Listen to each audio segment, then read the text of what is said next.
Hi, Mandy. Can you hear me?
Good evening,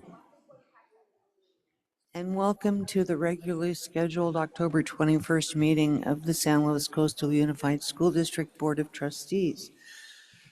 The board met previously in closed session. We discussed one item of anticipated litigation, review and possible action on employment, dismissal, or discipline of a district employee, and a student personnel matter, a stipulated expulsion. Before I proceed to the vote on that, let me activate the translation. If you are present in the room and you require translation, if you go over and see this fellow here, he has headphones and he can get you set up. If you're watching us on Zoom and require translation, please look to the bottom of your screen and press on the globe icon, and you will be directed to translation services. Buenas noches, bienvenidos a esta junta del Consejo. Nos reunimos antes del inicio de esta junta en puerta cerrada para discutir algunas cuestiones relacionadas con posibles litigios y también acciones disciplinarias o despido de un empleado del distrito. También hablamos acerca de una expulsión.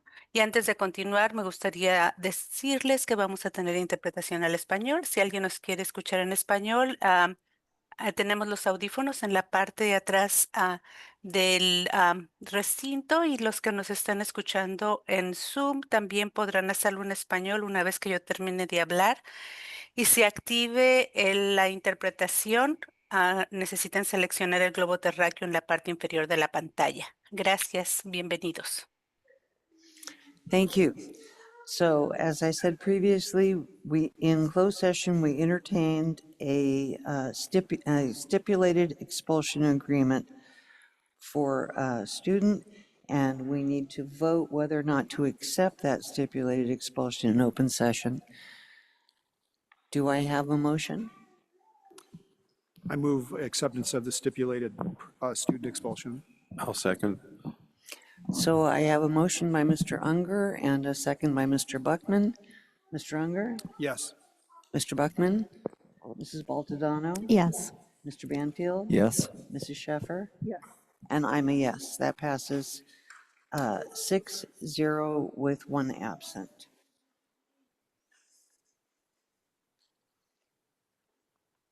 Okay. Do we have consensus on the order of business? Okay. In that case, we'll move to item 5.01, student representatives to the board. And we'll begin with Zoe Fuji from San Luis Obispo High School. Hi, everyone. Good evening. I'm so happy to be here again.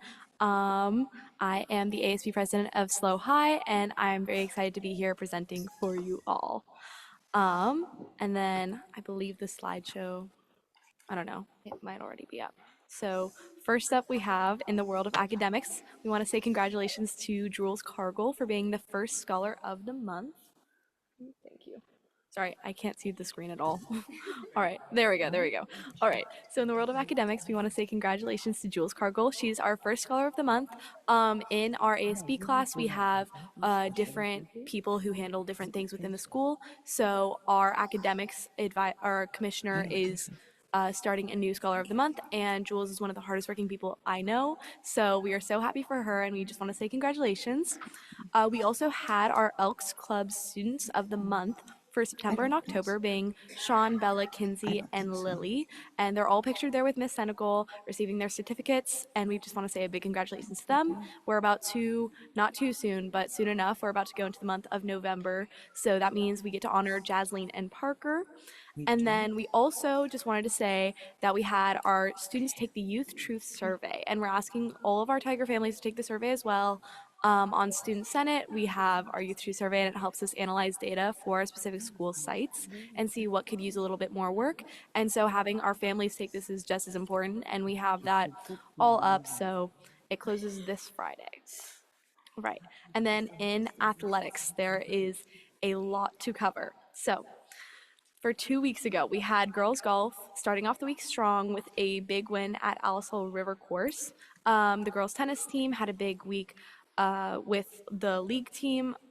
We won against St. Joe's, and then I think the other match got canceled. For girls volleyball, they kept their win streak going by taking down AG, and then girls water polo won against Rigetti. Flag football defeated Paso. They are undefeated in the league. I think right now they're currently #2 in CIF, which is really exciting because they're a new team to our school this year. So it's just really exciting to see them doing so well. Football unfortunately lost to Rigetti 2 Friday nights ago, and boys water polo also lost. But then boys water polo came back to compete in the slow showdown, where they won 3 games and lost one. These are some of the best teams in the state, so we're really, really proud of all of our water polo teams, and wanted to say like a really pretty general thank you to everyone who was there. It was happening at 3 different pools. There were so many players, coaches, and parents who were able to help put this on. So it was just such a big event for our school, and we're really proud of seeing everyone do so well. Okay, and then for last week, girls golf placed first once again in the Santa Maria Country Club. They're going really, really strong this year. I think they're also undefeated going into league finals. Girls volleyball unfortunately lost to Mission, and then won against Templeton at home. That was our breast cancer awareness game, and it was pink out, and everyone looked so amazing, and it's just so nice to see so many people showing up to support our volleyball games and support breast cancer awareness. And then girls tennis defeated both San Ynez and Lompoc, and that kind of completed the entire girls tennis season. They were completely undefeated, and so now tomorrow we have our league matches. So basically there will be, I believe, 12 schools coming to SLO High School, and so it's gonna be a really big day for girls tennis. And then we had our boys and girls water polo team play Atascadero at home on Wednesday, and it was also a celebration of their senior night. The girls team then went to Reedley last weekend. Sorry, I'm getting all my weeks mixed up. Last weekend to play in the Monster Ball tournament, where they finished 2-2 on the weekend. And then flag football won both their games, and then football traveled to AG and then unfortunately lost. But their regular final game of the season is going to be this Friday. It's going to be USA themed. But yeah, and then just as a fun little mention, the boys water polo team started practicing at Avila for some reason. So we have a picture up there in the top right. They, yeah, always able to find new bodies of water to throw a ball in, which is really cool for them.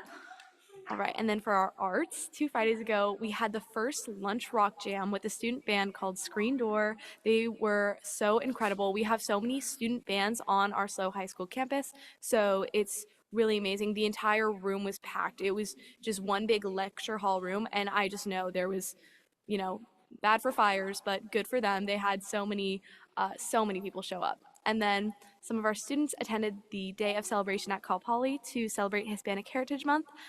They were able to celebrate the month, and we are always encouraging students to look for ways to utilize opportunities at cultural enrichment. So that's really cool. That's in the top left corner with the photos. And then our marching band earned the 3rd place trophy at the Saturday's Moore Park competition. They also upcoming have a SLO High School hosted band competition called The Roar, and it features so many different schools from SLO and all across like Santa Barbara counties on November 1st from 5 to 9 p.m. And they want to just tell everyone to look for tickets for that. More information will be coming soon. And then in our ASB updates, we are celebrating Dia de los Muertos, and we're putting up an ofrenda to display any and all pictures of loved ones. We'll have it available through October 27th through October 30th, and this is just such a cool idea. This is put on by our ASB Vice President, Maddie Purdy, and our Spirit Commissioner, Scarlett Ruiz, and they are doing such an amazing job with this. They keep getting more things and thinking of ways to honor people through the Day of the Dead, and so this is just an amazing activity to see them put on. And then we had our senior movie night last Friday. They watched the movie Coraline, and it was such a fun time. Unfortunately, the screen kept blowing over, leading to our ASB teacher literally sitting on the back of the screen to hold it up. But That's Mr. Stewart, and he's incredible. We we also have our USA Spirit Day. I mentioned that a little before, but it's this Friday.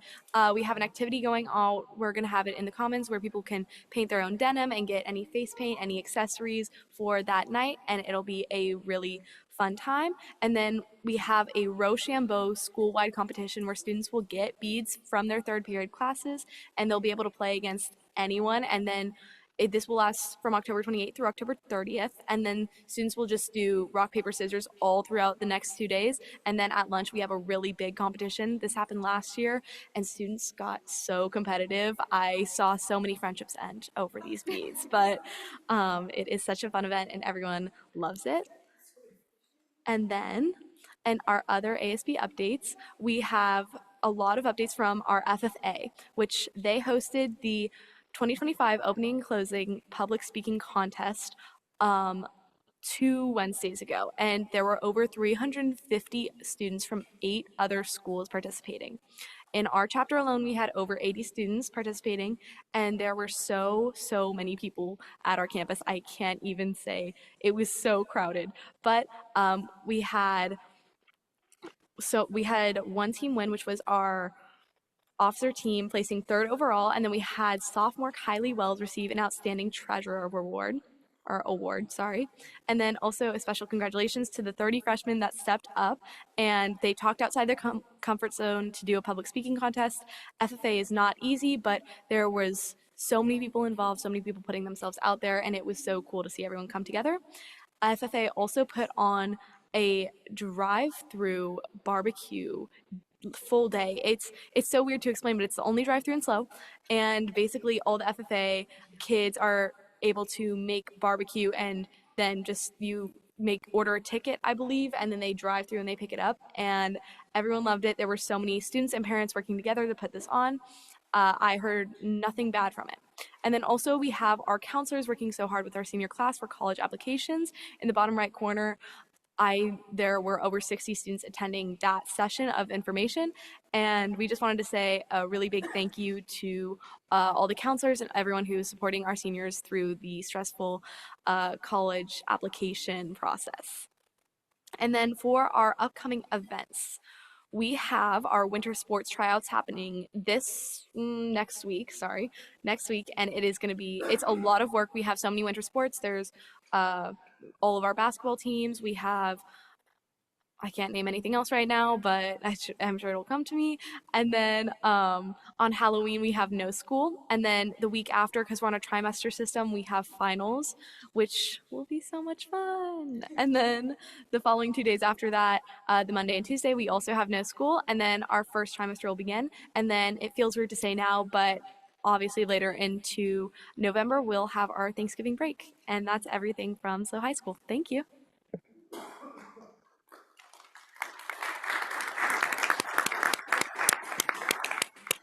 Thank you. Are there any board comments? Okay, thank you for that comprehensive report. There are two things that I'd like to mention now before we move to Morro Bay. One, I was remiss. In closed session, the board voted unanimously to reject a claim against the district. And secondarily, if you wish to speak in public comment, please fill out a yellow form at the rear of the room, and it will be brought up to the board table, and we will be happy to call your name and hear your comment. So then we'll move on to Jocelyn Ocampo Mateo from Morro Bay High School. Okay, thank you so much. Yeah, hi everyone. My name is Jocelyn, and I'm the ASB president over at Morro Bay High School, and I'm very excited to be here today and get to represent my school. So, jump into it. Okay, last week, Morro Bay High School held its annual College Knowledge Night, and attendance was at an all-time high. This is a great opportunity for both parents and students to get a look into how the college process is going to look for them. This was specifically aimed at our juniors, but we had students from all grades attend, and turnout was absolutely great. They were able to pack the theater, and we had visitors from UC Irvine, Cal Poly, and other schools to give information, which was great. I don't have a picture of this, but we also had many of our Morro Bay High School students volunteering at a Tough 2 event here at Loams. I believe it was 2 Fridays ago. And we also had ASP students volunteering that Saturday as well. Last weekend, our FFA officers went to participate in the COLC at Hollister High School, and they participated in improving their leadership skills in workshops with their teams. They had so much fun making new friends and furthering their leadership skills as well. Our FFA team does so well at the Mid-State Fair every single year, and our school just beams with pride with them every time that they succeed. At the beginning of the month, we also awarded our seniors for the month of September and October. The Elks Lodge number 322 graciously awarded them with a $100 scholarship each. This award recognizes their leadership, involvement, high academics, and overall just being an amazing student to their school. For the month of September, we had Maggie Appel and Sans Doherty, and our October winners were Gabrielle White and myself. And I was very honored, and it's such a privilege to go over there and to speak so highly about my school. In sports, it seems as all of our fall teams will be moving on to playoffs, which is very exciting. Our volleyball team held their senior night on October 14th, and I got to go myself, and I got to see our girls work so hard. We have a team of 12, I believe, for our varsity team, and 11 of them are seniors.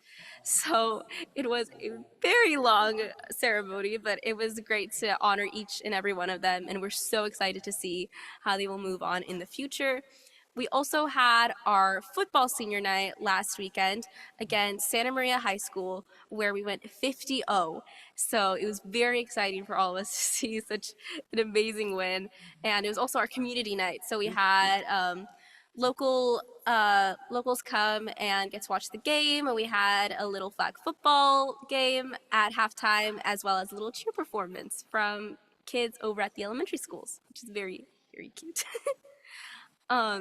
Coming up, we have our Morro Bay High School girl volleyball neon game.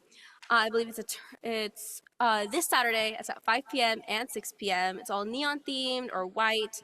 And at the very same time, we actually have our very first annual, hopefully, haunted theater put on by our Morro Bay Drama Club. I'm also the co-president over for the Drama Club, so this is very exciting. We love to cater it to our community. We're going to have tacos, we're going to have a painting station for little kids, and of course, our haunted theater experience. And then lastly, we have our Morro Bay mock trial team having their own fundraiser on October 29th over at Brightside Pizza. We're sorry, let me read the poster. Where a portion of the proceeds will be going on to our mock trial team, which are also very successful every year as they have gone to state for the past 3 years. And that is all I have for today. Thank you so much for letting us present.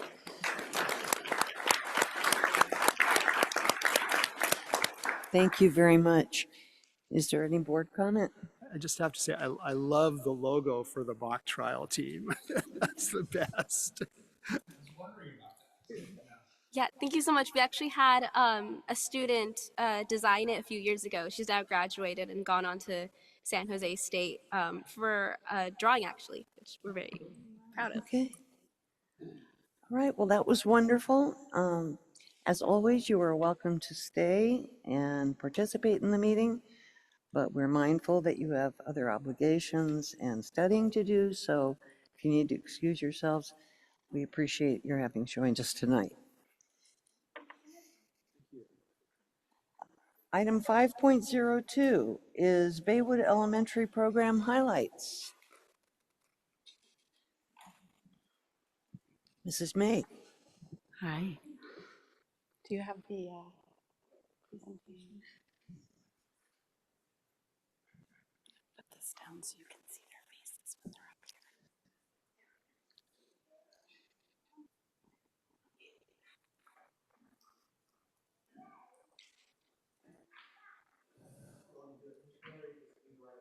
You can go right into the slides if you don't mind. Yeah, thanks. Good evening, Board. I'm Mrs. May, proud principal of Baywood Elementary. It's always a pleasure and privilege to present to you. Tonight we have really a celebration of our 6-year journey to full dual language implementation, which you may remember you voted, and our first cohort started on Zoom in 2020. And 6 of those students are here with us tonight. So we're excited to display our program to you and proud of what we've built together. We have Embajadores de Baywood. Those are our Baywood ambassadors. We have a group of 24 4th and 5th graders who represent our student leadership team at Baywood. And tonight I'd like to introduce you to Maya, Ace, Louise, Hennessy's, Corbin, and Paige, who will be presenting to you tonight. But before they come up and get started, I also want to acknowledge my talented colleague in the room, Maestra Hernandez. He does amazing work with me, alongside me with this team, getting them ready to present bilingually at all of our assemblies, doing bilingual morning announcements every day. He leads our students by example, and he's a teacher leader, modeling and demonstrating just what a real professional and dedicated teacher does for students. So with that, enjoy some stickers being passed around. We've got some in celebration of Dia de los Muertos and kind of rebranding our school as full dual language immersion. So enjoy those. And with that, I will introduce Los Embajadores de Baywood.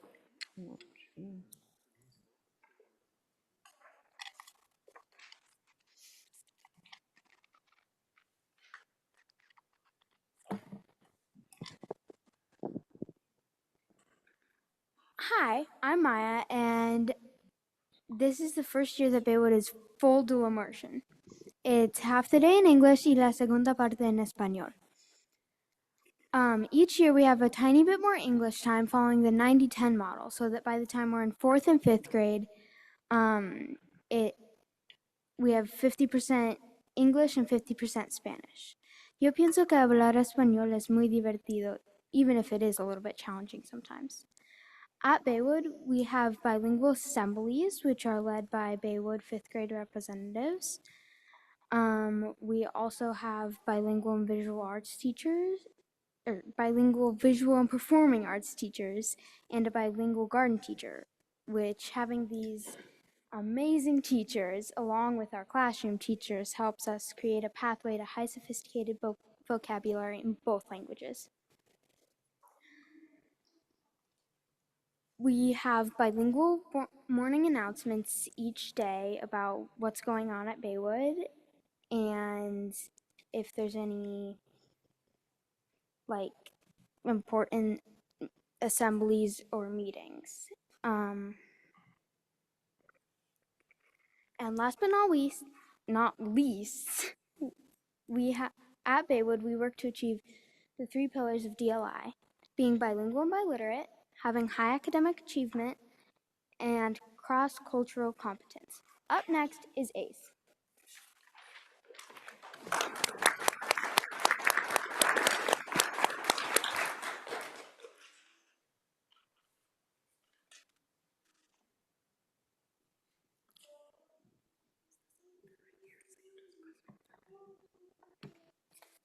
Hi, I'm Ace Vitala. I will be talking about school-wide expectations. Every month we have an assembly to remind our Baywoodositos of the Baywood expectations. También para honrar a nuestros Baywoodositos.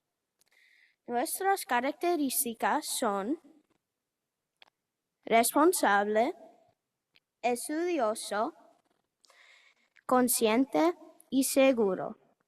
A Baywood Bear who is responsible takes ownership of their actions. Un osito que es estudioso presta atención en clase o en una asamblea. A Baywood Bear who is considerate thinks about their peers and helps them when they need help. Finalmente, un osito que es seguro camina en el asfalto y es consciente de su entorno. When teachers catch a osito following the Baywood expectations, they get a bear paw. Bear paws can be used to enter in draws. Next up, mi amigo Luis.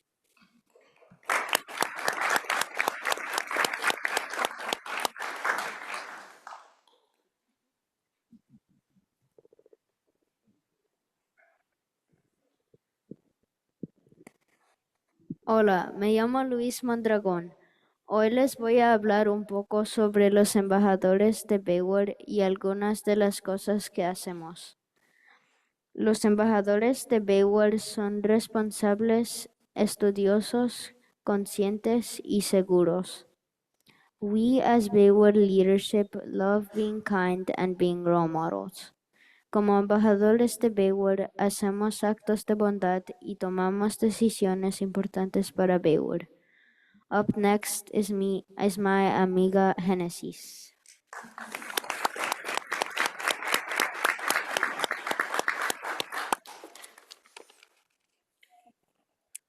Hola, me llamo Genesis Carranza.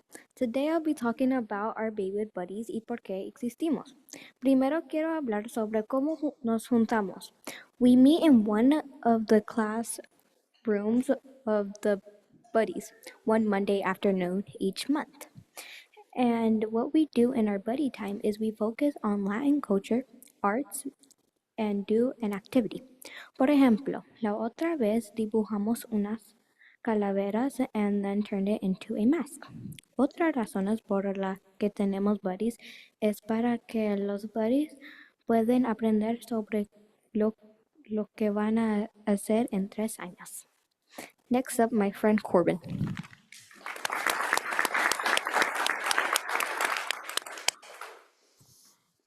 Hola, me llamo Corbin Arnold, and I'm going to tell you about cultural celebrations and PTA events. 4th grade gets to go on an amazing field trip to Hearst Castle on a charter bus. 1st grade gets to go to Avila Valley Barn, and 5th grade gets to go to Camp Ocean Pines. Last week, we finished with one of our biggest fundraisers called Raise Grace. Durante Raise Grace, recaudamos fondos para la escuela y realizamos actos de bondad dentro y fuera de la escuela. Trunk or Treat is one of our events that we do for Halloween. Día de los Muertos es una celebración cultural que festeja a las personas y animales que han fallecido. Family picnics are a school-wide event that we have once every trimester. Carnival is a PTA event, and the carnival is full of fun games and people making new friends.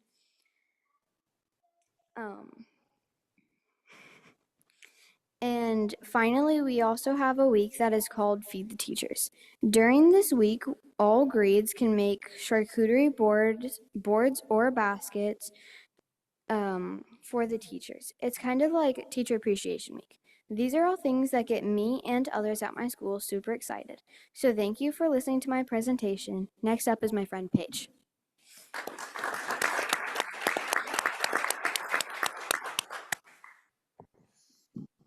Hi, my name is Paige Elliott, and I will be telling you about the extracurricular activities we provide here at Baywood. Some of the activities are field trips. I personally think that it is so much fun to be able to go and explore different areas and nature around town, such as Avila Valley Barn, like my colleague here said, and more.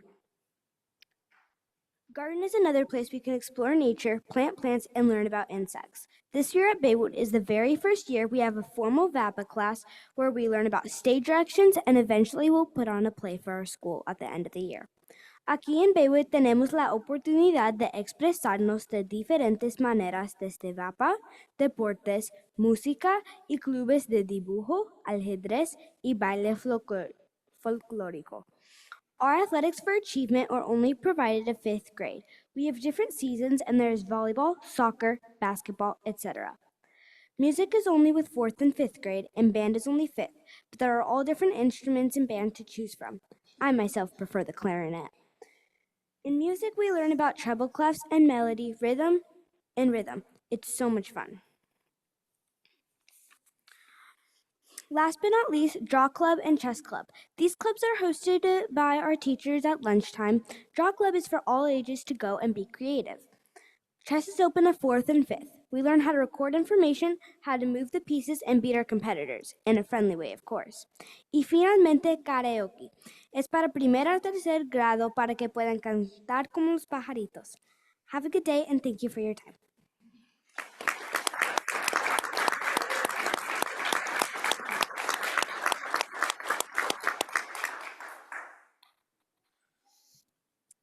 Thank you so much for your time tonight, and our students are ready to answer any questions you may have for them. Thank you. Do we have any questions? Thank you. Mrs. Baltodano? I don't have any questions because your presentation was very thorough and comprehensive, and you came across as very prepared. And I want to commend you for delivering all of the presentation bilingually. And I think that's the first time that I've had a bilingual presentation since I've been up here. So I really thought it was really wonderful. Great job. Thank you. Mr. Unger? I'd just like to take us back for when we approved this.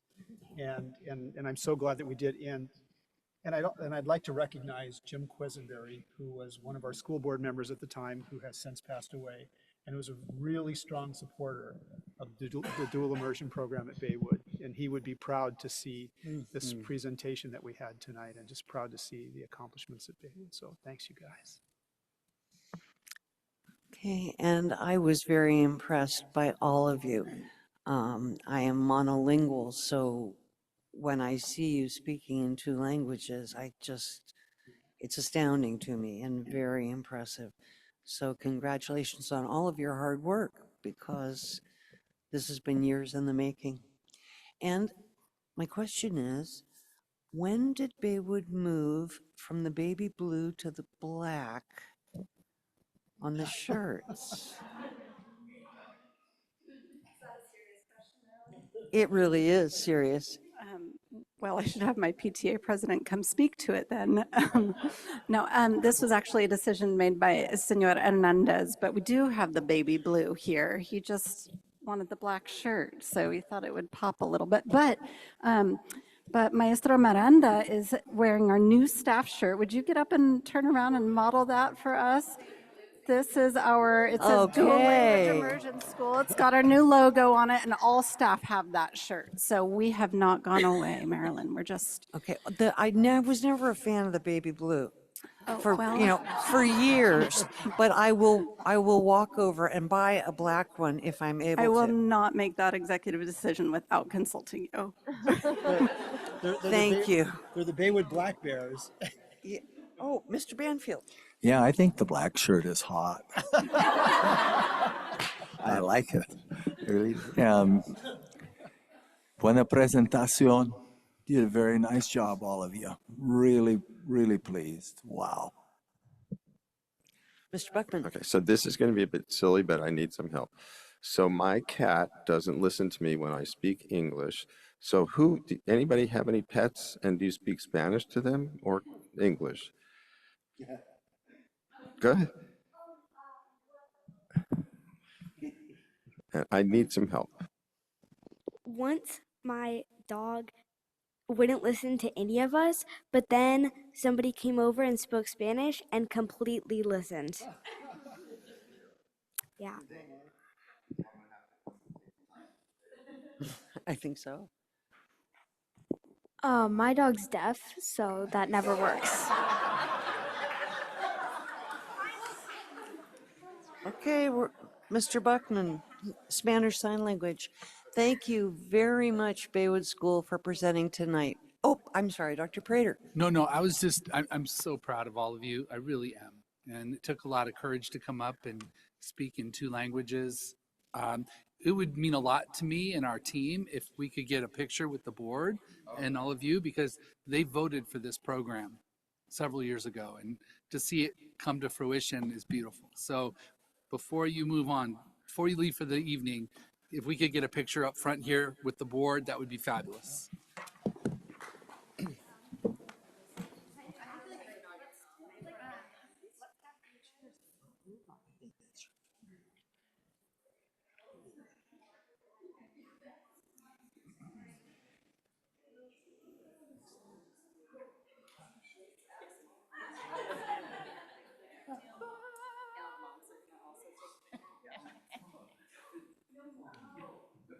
embarrassing. Anybody can see all the other mommies are up here too. Don't stress.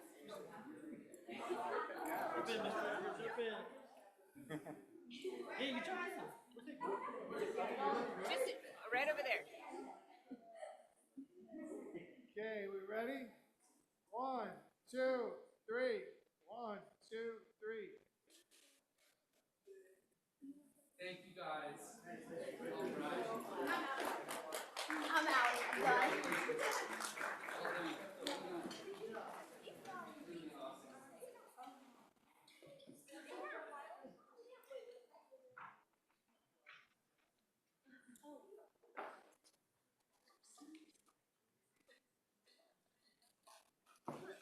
Thank you guys.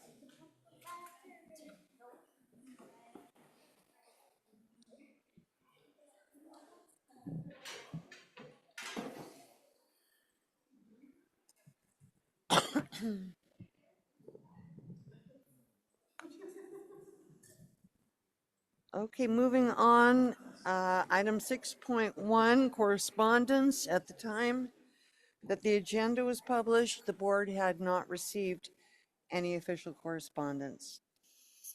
Item 6.02, public comment. This is the public's opportunity to comment on any items that are not on the agenda, or if you're unwilling to wait or unable to wait for an agendized item, you may speak to it now. You will have 3 minutes, and you may not cede your time to anyone else. Mrs. Sheffer has the yellow request to speak forms. If anyone's here and didn't fill one out, please go ahead and you'll have an opportunity to speak.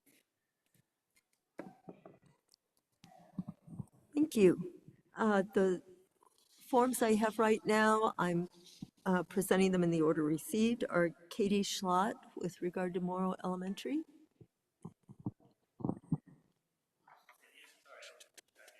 Yeah, we've got our speaker coming. That's all right. I'll be very brief, but I just wanted to say, members of the board, members of the board, thank you for letting me speak to you tonight.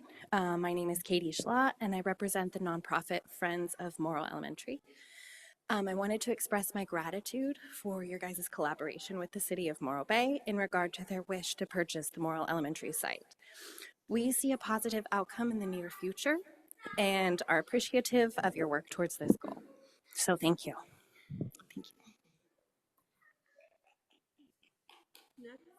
The next sheet I have is Linda Donnelly, who stated she is interested in, I can't see over there, 6.02 or 9.03 is now okay, or would you prefer to wait?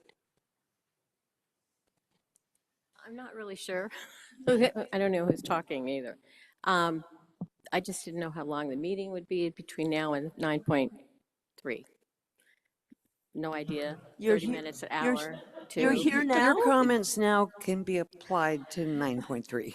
I know. Okay, well, I'll just speak now.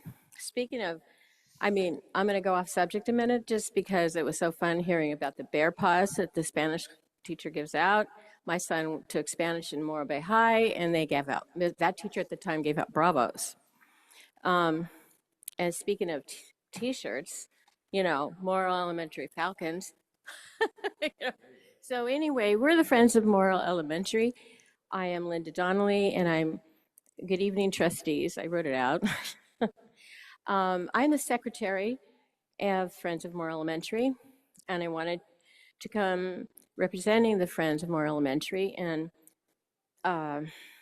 thank you for entering into an MOU with the City of Morro Bay. Hopefully that's the way you will vote tonight, because I realize I'm speaking out of turn, because that is in a few minutes or an hour. My children went through Morro Elementary, and I was an active mom and a member of the PTA in their time there. In fact, I believe just before they left, Del Mar opened, but Morro was still open. The Friends of Morro Elementary have been working very hard to get us to this point. and working also with the subcommittee that the city council appointed to work with us. Just thank you for your time. And if you have any questions, please feel free to reach out. Easy to get a hold of. I've known Marilyn since our children were in parent participation, which is also active at the Moore Elementary site right now. So I really appreciate that you might do the MOU tonight. So thank you very much. Thank you. Next is Phil Angel. Oh, sure, sure. Sorry, Phil. And Ben Lippert.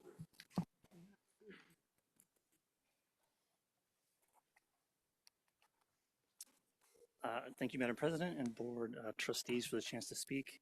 It's really hard to follow those kids. Man, they are so good. It's incredible. And so I'm going to try to be quick because I can't match that. But I just want to repeat what they said about their motto, which is responsible, studious, considerate, and safe. I think it really applies to what I'm going to talk about today a little bit. I'm going to talk again about accountability. This time I'm not talking about staff or you guys. I'm talking about PG&E when it comes to paying their taxes. In 1980, PG&E sued the Board of Equalization to try and roll back their property taxes and get refunds from California counties. They lost. In 1992, California counties had to sue to get assessments done properly because utilities were lobbying for lower property tax assessments.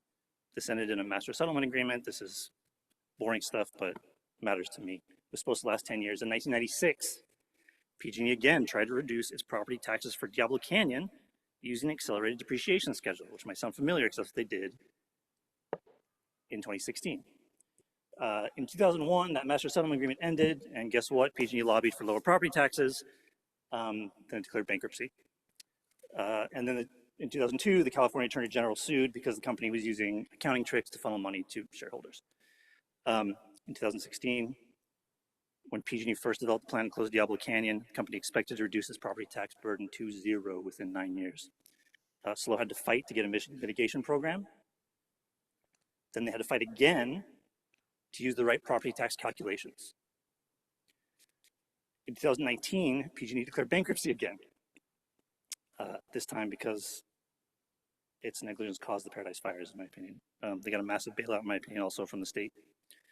Since 2022, when operations at DCPP were extended, PG&E has still been arguing that the plant is going to be worth, the plant itself is going to be worth $0 for property tax purposes. It's also saying that any money it spends on any capital expenditures is also exempt from property taxes. I disagree, but I'm nobody. Their tax attorney under oath has said that they plan on spending $700,000 in total in property taxes in SLO County for Diablo Canyon at the Utilities Commission a month ago. I spent a lot of time trying to show they're wrong, but again, under oath, they're saying this. This is a company that's for 45 years tried to get out of paying its fair share.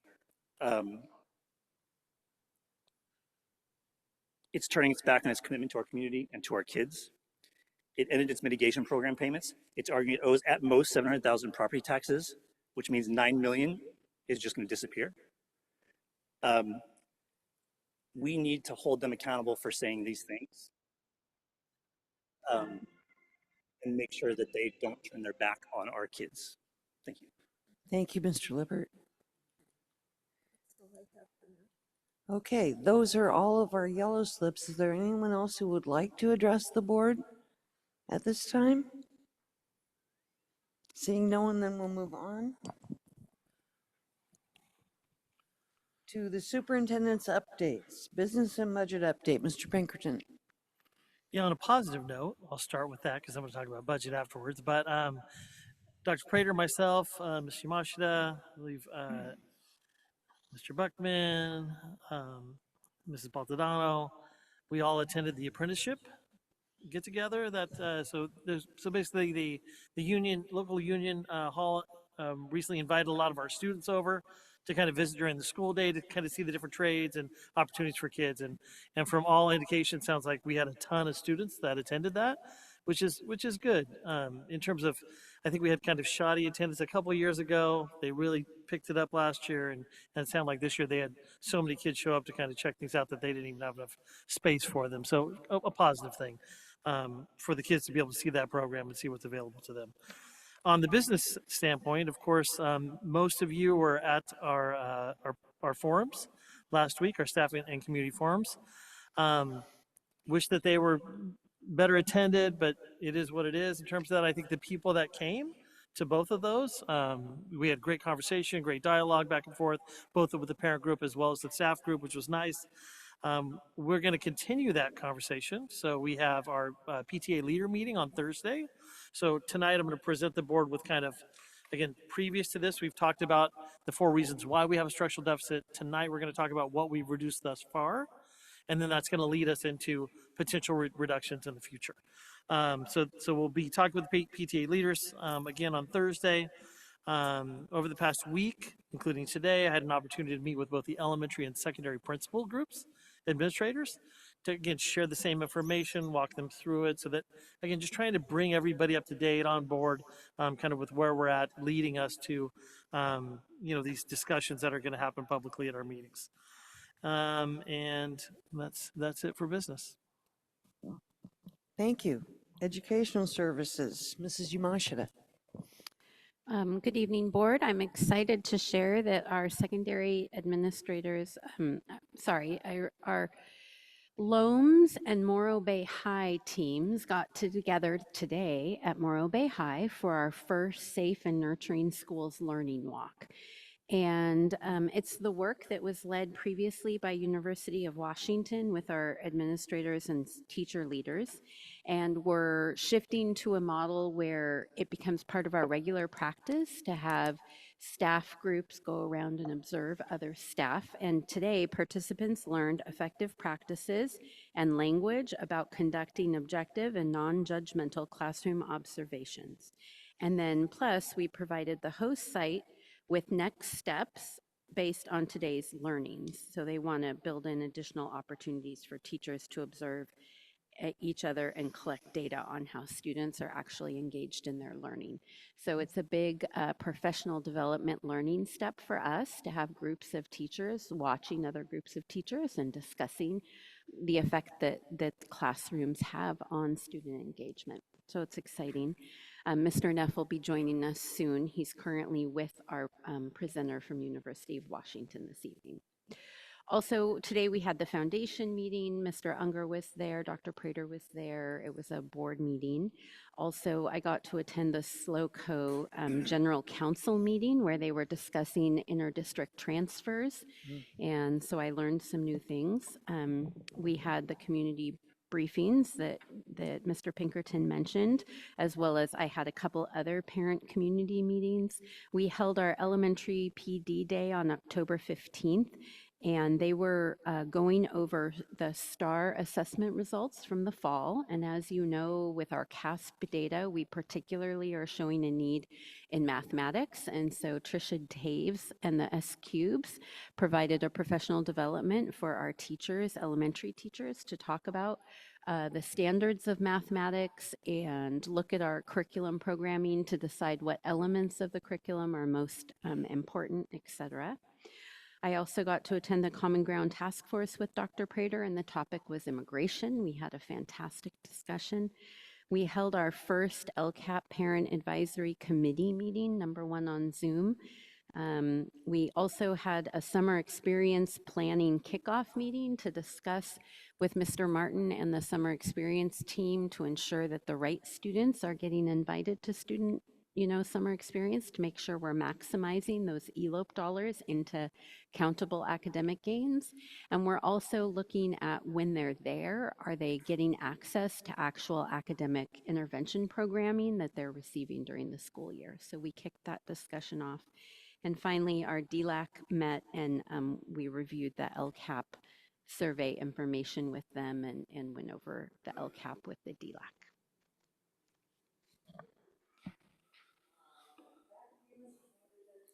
Yeah, a quick business update too. What a gift those kids got, right, over the past 6 years. So just to hear them and I mean, so fantastic, right? One of the things that I've like while I've been here in the district is I oversee kind of the the transfer process. And if you go back 6 years ago, we were turning away tons and tons of kids from Pacheco. And the board knows this. I mean, a lot of efforts there. And what I can tell you is now with Baywood having dual immersion, again, it's a choice on the coast. Del Mar, Monarch Grove, those students can go to Baywood. Baywood students can go to Monarch Grove and Del Mar. But it's, again, now that we're all the way through 5th grade, right, through that, and we don't turn away very many people in the city anymore for Pacheco. And yet there's this coastal option now. So it's just the number of students that are getting this gift, I mean, really should be celebrated by the board. I mean, what a great decision when we started that. So again, just kudos to the board for doing that. In terms of the bond, again, we've talked about this before. Kelly Lee is just amazing, right? In working with all of the paperwork to get our state grant funds. So we get matching grants for modernization, for CTE, just anything we can apply for, we of course do. So we were just notified this week that we're receiving 2 grants. CL Smith, $480,000, as well as Morro Bay High School, $722,000. And actually San Luis High has moved up the list. And so that's next up on the unfunded list, and that's $3.2 million. So again, when we talk about the need for the extra funding to do all the projects we need to do at our elementaries, middle schools, and even some that we're still completing at our high schools, and again, new Pacific Beach Continuation School, it's really critical that we go after these funds and we receive them. But again, kudos to Kelly for her work, and because once we receive this funding, there's a whole audit process that she has to go through with the state to ensure that we meet every little criteria and detail has been, cross your T's and dot your I's through it. And so Kelly just does a great job. And so we're very fortunate to have her and to receive these funds. Thank you. If I compliment Kelly Lee anymore, people are going to start talking about us. So I am so appreciative of her work and the monies that she has been able to obtain for us. Thank you, Mr. Pinkerton. Item 8.01 is a resolution. Resolution 03-25-26, determination of sufficient textbooks and instructional materials. Mrs. Shepherd. Good evening, board. At our last board meeting, there was a public hearing that you all held after we submitted for that public hearing that we were sufficient in all areas as a district. And this is in relation to determining that all pupils have exactly what they need in order for instruction to occur. So tonight we're asking you to formally approve this resolution. Thank you. Is there anyone from the public that would like to speak to this? Seeing no one, then I'll bring it back to the board, and I'm seeking a motion. I just have a quick question before I make a motion. So my understanding is when we do textbook approval, we're supposed to involve the parents and the community. And has that been successful at all? So this is parallel to that. This is determining that we have enough of those adopted materials for every pupil in the classroom. Okay, thanks. I'd like to make a motion to approve the resolution. I'd like to second that. We have a motion by Mr. Buckman and a second by Mr. Banfield. Mr. Buckman. Mr. Banfield? Yes. Mrs. Baltadano? Yes. Mr. Unger? Yes. Mrs. Sheffer? Yes. And I'm a yes. That passes 6-0 with one absent. Thank you. Item 9.01 is the budget update. Mr. Pinkerton. Yeah, so this is kind of a continuation from several board meetings as we've gone through this process. It's the same information that I shared at both the staff and community forums, but for some of you who might not have attended those, it'll be great to kind of to hear it again as we go through it. And again, I will be videotaping myself giving this presentation and sharing that in our staff and community newsletters that go out this Friday as well. So just trying to, again, get that information going. You want to throw the presentation up for me? So this is the same presentation that was given at those forums. Again, tonight, we've talked about 4 reasons why we're why we have a structural deficit in the school district, and why we're in this kind of budget situation where we're having to make more reductions, right? So the four things that we discussed is, again, as Mr. Lippert has outlined, the loss of unitary tax through that time period, so over $7 million in reductions. It seems as of now that they're going to stop in terms of unitary tax, that we're going to continue to not see more depreciation, that it's stopped. I don't know if I trust them long term, right, from what we've seen in the past. So hopefully that's the case, and we'll actually receive the actual property tax increases that that we're due on those time periods. The second that we talked about was just the increase in one-time funds. So we received $35 million post-COVID, right? And a lot of that went into staff. There were strict guidelines in terms of when that money needed to be spent, right? So within the 3-year period for the ESSER funds, those types of things. So those dollars have now been expended, right? So, but yeah, we still have many of the staff that we hired on with one-time dollars. We talked about the addition of a new grade level, right? The addition of transitional kindergarten. Again, kudos to our TK teachers for working with us to, again, there's a cost for the program, but not making it more expensive as we're looking at reductions. And then the fourth one was really the rising cost of just staff in general, right? So between raises, increase in STRS and PERS benefits, that people cost more than ever before, right? And our unions are still clamoring for more, right, for employees. It's expensive to live on the Central Coast. And we understand that. And we again, this board has championed trying to give as much as you can in terms of helping our employees, right, in terms of compensation. So we've talked about those things. Again, your direction for Dr. Prater is to cure the structural deficit this year, and then again, build up our reserves over the next 5 years or so, right, to get them back up to a level that is really more common amongst basic aid school districts like ours. So we shared kind of our reserve balance over the past 2 years. We've been spending down our reserves. We received a letter from the Board of Education, or from the county board, which is probably the worst we've had in 15 years, right? So it's been a long time since we've kind of been to this point. Though, in working with Dr. Puccia, we were pulling up the last time the board went through this, which was 2013. So this board had to vote on 28 FTE reductions in 2013. So it's not new, and it's not new to education, right? We go through kind of this, ebbs and flows, right, in terms of budget and finances. And so we're on one of those, unfortunately, one of those downward swings, right, as we go through this. And again, like we did then, we will get through this, and we will build after this, and again, still continue to provide our kids with an outstanding education. So we're going to continue our working on the TK revenue, as well as something with PG&E, whether it's unitary tax or mitigation payments or something. We're going to continue that fight with our representatives to move forward.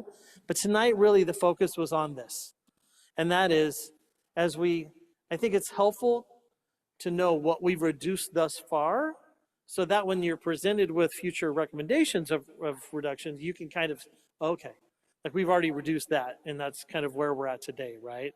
And so I think this will help you as we put that list of potential recommendations for the second round of reductions that you have tasked Dr. Prater with bringing forward, and that'll happen at our November 18th board meeting.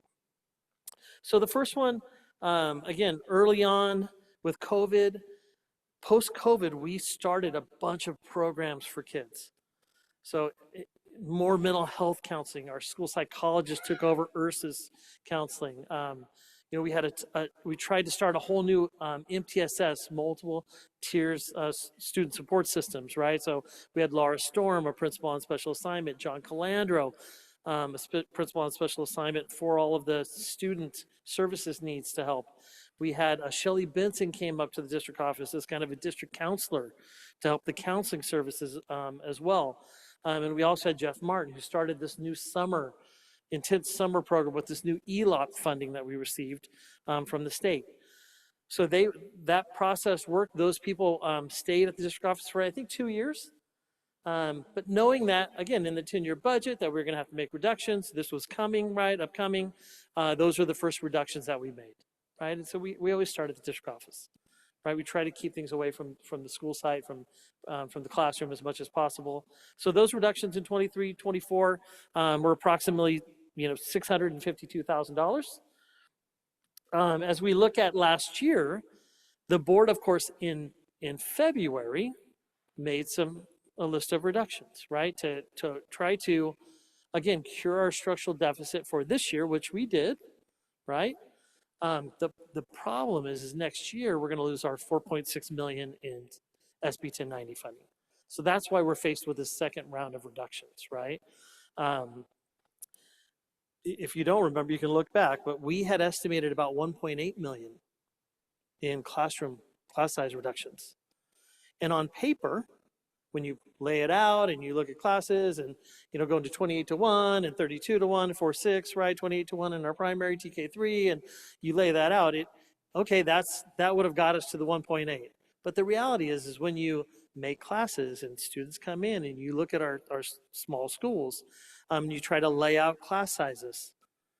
And so there just wasn't, we didn't feel comfortable in making that stern of reductions for, again, kindergarten classes, first grade classes, second grade classes. Now they rose, we brought them up, but we only ended up cutting about 9 elementary teachers in that process, which is still a lot, but not as many as we had thought, right? And mainly it was going to cost too many combination classes, just too high. But we did make those reductions for the 9 elementary. We ended up with 5 secondary reductions. And that was at Loams, Lambs, Morro Bay High School. Not Slow High, because they were growing, right, and continue to grow. They're going through kind of a bubble that went through Laguna and now is going through Slow High. And we'll see that start to decline kind of like Laguna has. And because we were able to reduce the 9 elementary teachers, we were also able to reduce one of our PE staff, elementary PE staff, because they provide prep for those classes, right? So it kind of went together. So again, that reduction ended up being about 1.3 million, 1,275, right? So it was still a large 15 FTE, but not as much as we had anticipated in February when we were first making these, looking at these reductions. So we also reduced some site Title I funds positions, knowing that through the LCAP process, we were looking at kind of, hey, how do we better utilize Title I funds for our sites, for our kids, for our intervention programs? So we did reduce the 2 intervention teachers, an AIT teacher at the time, an after school aide, and some counseling aides. That were site Title I funded at the time because they chose to use the Title I funds in another way. Through this process, we've tried to look at attrition as well. So as people have left, do we have to fill those positions? Layoffs are much easier when there's no one in the position, right? It's very difficult when you're looking at somebody and you're telling them that they're going to lose their job as we go through this. That said, sometimes we have to do it through the process. But in this case, we had a part-time secretary at Teach Elementary School that retired. And then we had a secretary at San Luis Obispo High School who left. And so we moved the extra secretary we had given to Laguna while their enrollment was up and moved that person into that open position at Slow High. So that was a 1.5 FTE reduction at the time, 137,000. Last year we had 2 MTSS teachers on special assignment at the district office that were assisting sites and doing that work. We reduced that down to 1. So that's the 108,000. We also at the time tried to, okay, what are some other things that we can reduce? And again, these are still personnel costs. Sub costs, when you're paying teacher hourly, you're still paying STRS and PERS, retirement benefits, those types of things on those funds. So we decided for this year, to reduce the summer planning and grade level planning days. Primarily, those are used by elementary sites. And basically task those teachers and staffs with, hey, use your contractual PD days that are in the contract. Use your TCT time before school on Mondays, right? And your staff development, or your staff meeting days on Wednesdays, to try to do that work, right? Is it great to give teachers more time? Absolutely, right? But in terms of saving a job, to do this or two, right? It was something that we had done as we move forward. The next one is district department staff. So we had at the time an extra executive secretary in the superintendent's office. So that person left and was actually hired on by the foundation in an open position. We had an extra, so when COVID started, we started adding all these employees to our organization. We actually added a payroll technician. We added in our HR department. So we added some, again, other facilities or other individuals to help with the workload that was increasing because of the increase in people. And so we did reduce a payroll technician. We had a retirement in payroll. So it went from the 5 to 4. And then also in our HR department. So we had a retirement as well. And so through attrition, we did backfill that position as well. That's about $400,000. We reduced instructional aid positions. So for a while, we had full-time kindergarten aides. You know, through the LCAP process, and I think talking with people, Ms. Yamashita, we decided to keep half-time kinder aides to support those kindergarten classes, especially since we were ramping up class sizes some, right? So that support stayed, but we got rid of the full-time. So equivalent with the PE aide, because we laid off actually, we didn't have to lay anybody off because I believe that the PE person, it was just through attrition again. A lot of these were through attrition in terms of reduction. So PE aide, the kinder aides, the 2 iInnovate aides were moved to the foundation. And so again, through the aid reduction, it was about $513,000 we saved. At the time, the board had voted to reduce our student support specialists, which was a large reduction, $988,000. And then through the LCAP process, again, looking at those title funds, looking at our EL funds, those actually were brought back through a different method, right? So at our non-Title I sites, they kind of combined some LCAP dollars with EL dollars to make a full-time equivalent for the S-cube there. And then our Title I sites, they use Title I funds to back that up. And those sites have other EL teachers that help at those school sites as well. So it was still a reduction because other positions had to reduce to make those happen, okay? Again, transitional kindergarten, I've already talked about. So though not a savings, the work that those TK teachers and helping us go to the half-day program, it helped us from, again, increasing our costs by another $1.5 million, right? So in that way, it was a savings. And then lastly, we had some non-personnel reductions at the time. So iInnovate materials, so Raising Reader. In order to keep our wellness centers, our counselors at the time, we had gotten rid of some of our contracted mental health supports. And since then, we've also received like a grant for a new family advocate that we don't have to pay for. You know, other things have come forward to help with those things. But again, at the time, we reduced those. The foundation, as you can see, picked up a couple of the costs as well, which was great for them. And so overall, that was about $543,000 in non-personnel items. Most of this is personnel, right? 88%, 87% of our budget is people. So that's why when we look at reductions and even the future reductions, that you're going to see most of that is focused on personnel costs, okay? Now that all happened in February, this list that the board approved, right? And then by June, the board was approving the actual budget, right? Where you start to see the numbers. And then we had conversations about, okay, so we've done this, but we know it's on the horizon. We know there's more reductions coming. So let's continue to look at attrition, right? So if people leave, do we need to backfill positions, right? It was a conversation we've had. And so through that process over the summer, we had 3 retirements.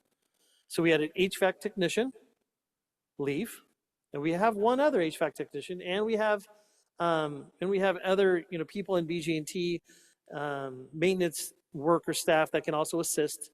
And we're also putting in new HVAC throughout the school district, right? So is it great to have 2 HVAC technicians? Yes, right? But can we survive with 1 during this time period until times are better? Yes, right? So again, that was a reduction. We had a computer technician retire as well. And so I've tasked Jeremy Kellish and his department, hey, instead of your 5 technicians, now you have 4, divide the sites up, move forward, right, under that realm, and they have. And then we also this summer had a library media technician leave at San Luis Obispo High School. So in the midst now of filling that position and then backfilling our our other sites in terms of what that's going to look like, right? And right now, there are 2 library techs are sharing that extra school site where the opening was at. So those are all reductions that accumulate to about 4.8 million for the 23-24 school year going into the 24-25. So that is what helped us get to the point now where this year's budget, we're in a much better place in terms of, curing that structural deficit that we faced last year. Knowing that this year we have another 4.6 million in loss because of the discontinuation of SB 1090 funds. So again, through attrition, we had more people leave this summer, and those are positions we have not filled to this point. That includes a custodian, $80,000, 3 elementary counselors. So we currently have 6.5 elementary counselors that are basically dispersed amongst our school sites based on need. So I think 3 of our schools have full-time counselors: Pacheco, Smith, Hawthorne, right? Right? And then the other schools, kind of a 80-20 shift, 60-40, right? Depending on size, depending on need. So they've looked at it from a SED standpoint, the EL students, basically academic needs. So all of that is kind of built into this formula to divide up, and that's currently how our schools are being served. And that represents about 264,000. And then that same HR technician kind of stayed on until October this year. So again, that's something in the budget. By not filling that position, that'll be savings for next year. So thus far for this year, we have, towards our goal of approximately $5 million in reductions, have reduced about 591,000. So Dr. Prater will be bringing forward to you $4.6 to $5 million in reductions on November 18th, right? And part of those reductions will include the 591 that we've realized thus far for next year. So those are things that are currently in the budget, that were in the budget in June, but now will end up being savings, right? Both for this year as well as for next year entering into it. So I think it's important to hear those, for the board to hear those, take it in. Again, we're gonna bring forward, right, the next potential round of reductions after bringing those through this Fiscal Sustainability Task Force, sharing them with the principals and getting their input as well.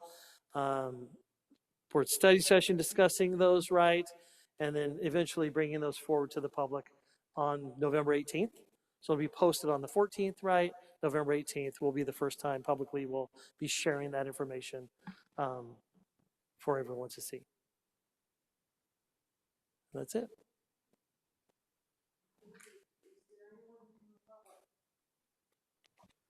Anyone from the public that would like to speak to this item, please come forward, state your name.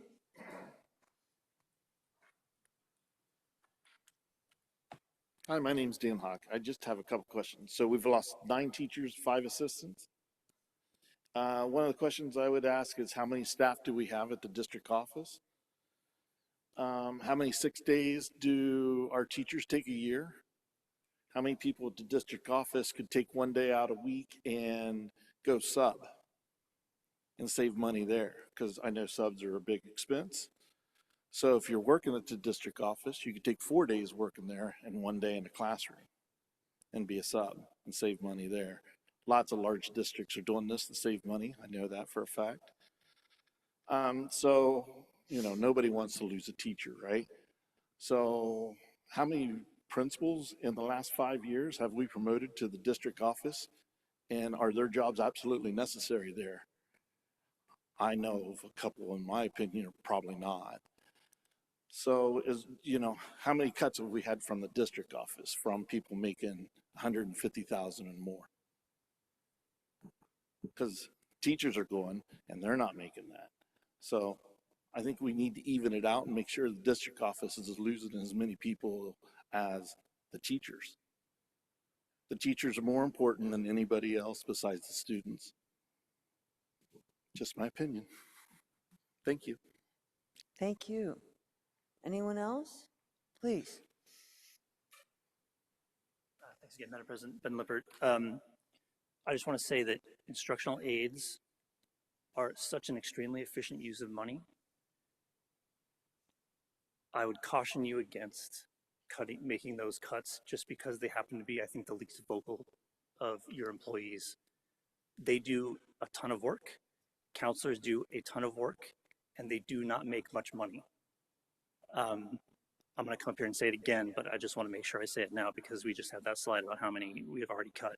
Instructional aides are the people who work with the kids and the most needy kids, and they do not make a lot of money. They should be supported. Thanks. Thank you. Anyone else? Then I bring it back to the board. Is there any board comment?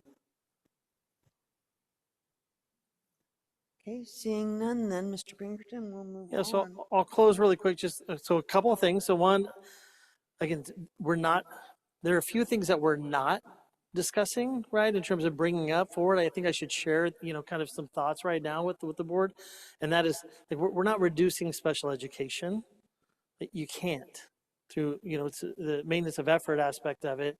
So just, so when we talk about instructional aides or like paraeducators, of course, those are things that, special education itself, we try to contain those costs. They're not really reductions that we go through.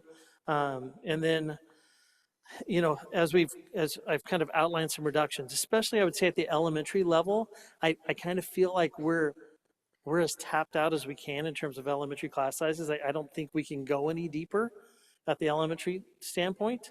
Again, we kept some of those things such as TK, kindergarten aides, right? Because we feel like they're necessary. And so the hard part is now we have to come up with reductions that are outside of those things, right? So that's the part that we'll bring forward, and look forward to having that discussion both publicly and with the board. Thank you, Mr. Pinkerton. Thank you. Okay, let's then move on to item 9.02, Athletics for Achievement, update number 1. That would be Mr. Black and Mr. Angel.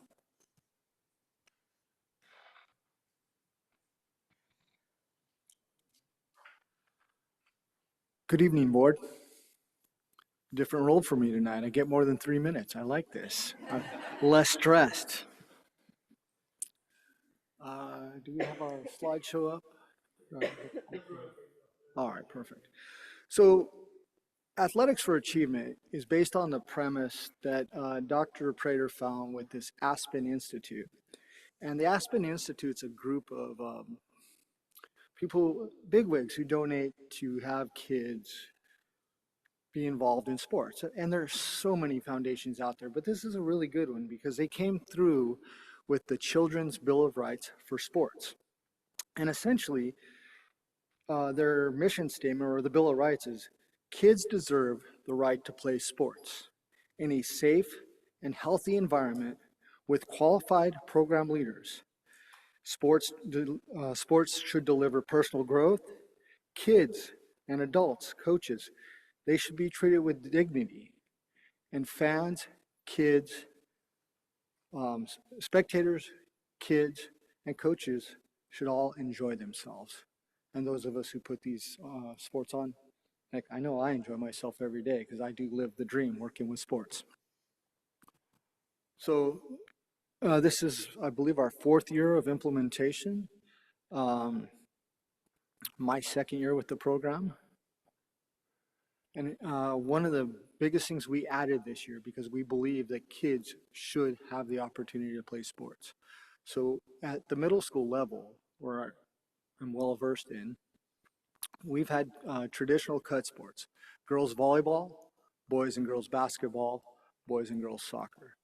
We're just not able to keep as many kids as possible with the amount of teams and who we can play. And it's a problem because we're denying kids the opportunity to play sports. So partnering with Mr. Black, we added middle school sports this year. Kids who were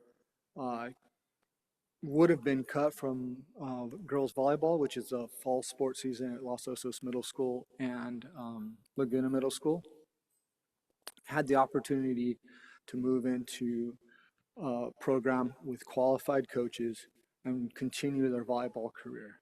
Now, are they part of the school team? Yes, they're absolutely a part of the school team. Are they part of the team that travels to go play at Paulding and other places? No. And so we're dealing with some fallout from that, and we're working through those programs. But our kids get to travel.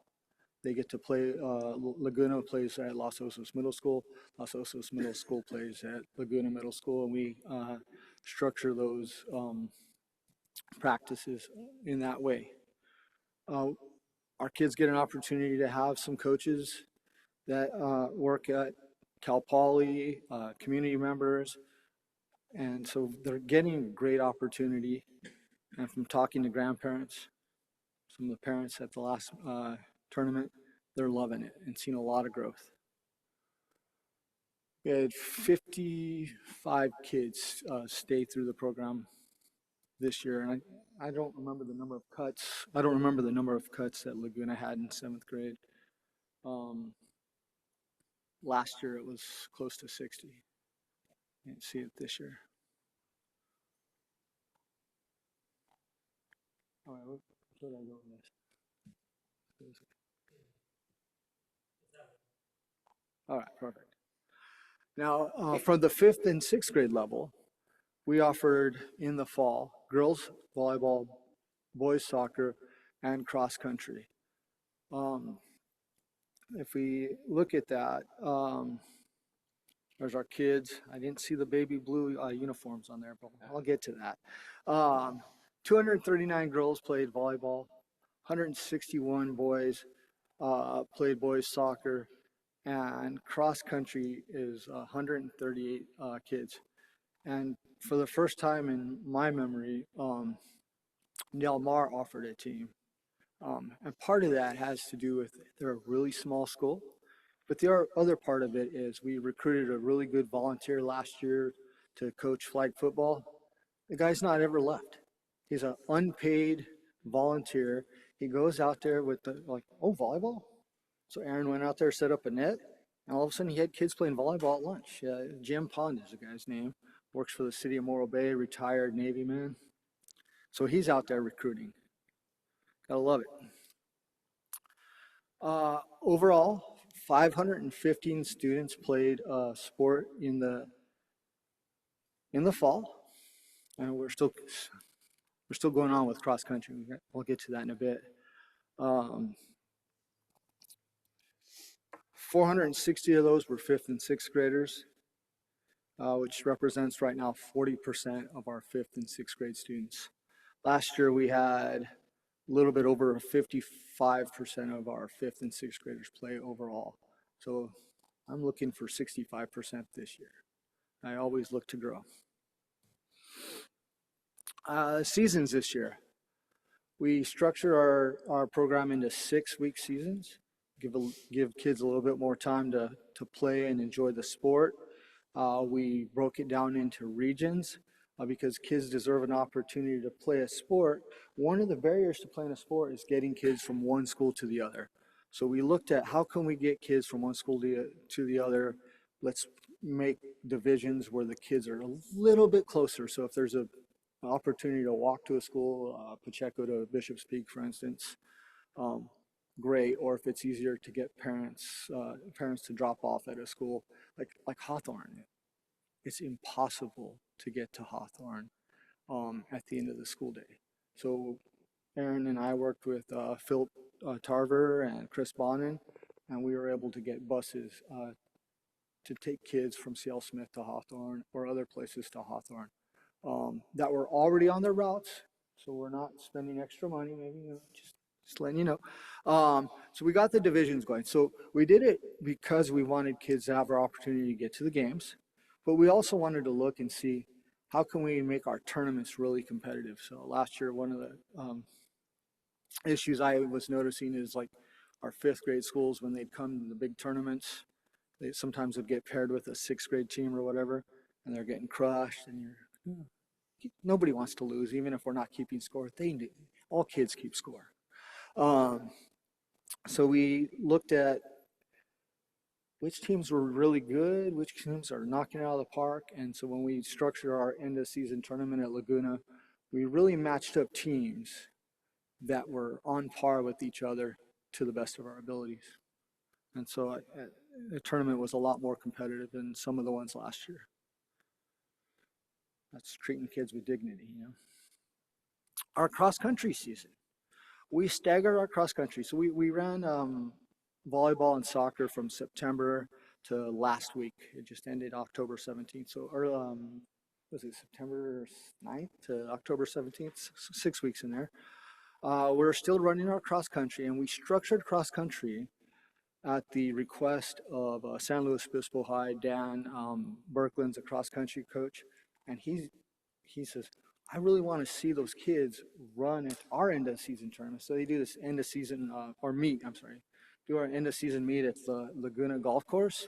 He goes, I love watching those kids run. I'm like, all right, let's see if we can do that. So we staggered our season a bit, trying to get the 6 weeks in there. Last year we kind of had a traveling road show. You know, we went and ran at C.L. Smith, we ran at Laguna Middle School, we ran on the Laguna Golf Course. This year we're putting 2 of our meets at Laguna Middle School, exact same course, because we want kids to be able to measure how they did the first time and then how they did 2 weeks later. And then for fun on November 1st, come the day after Halloween to the Laguna Golf Course and watch our kids run about 10:30 in the morning after the sugar highs. But that's how we structured our cross country, and we have quite a few cross country runners. So what does our middle school season look like? It's also a 6-week season. We start their season right after tryouts for the travel team. We run 2 practices a week. Kids get opportunities for 4 games. And then we had an end of season tournament at Los Osos Middle School.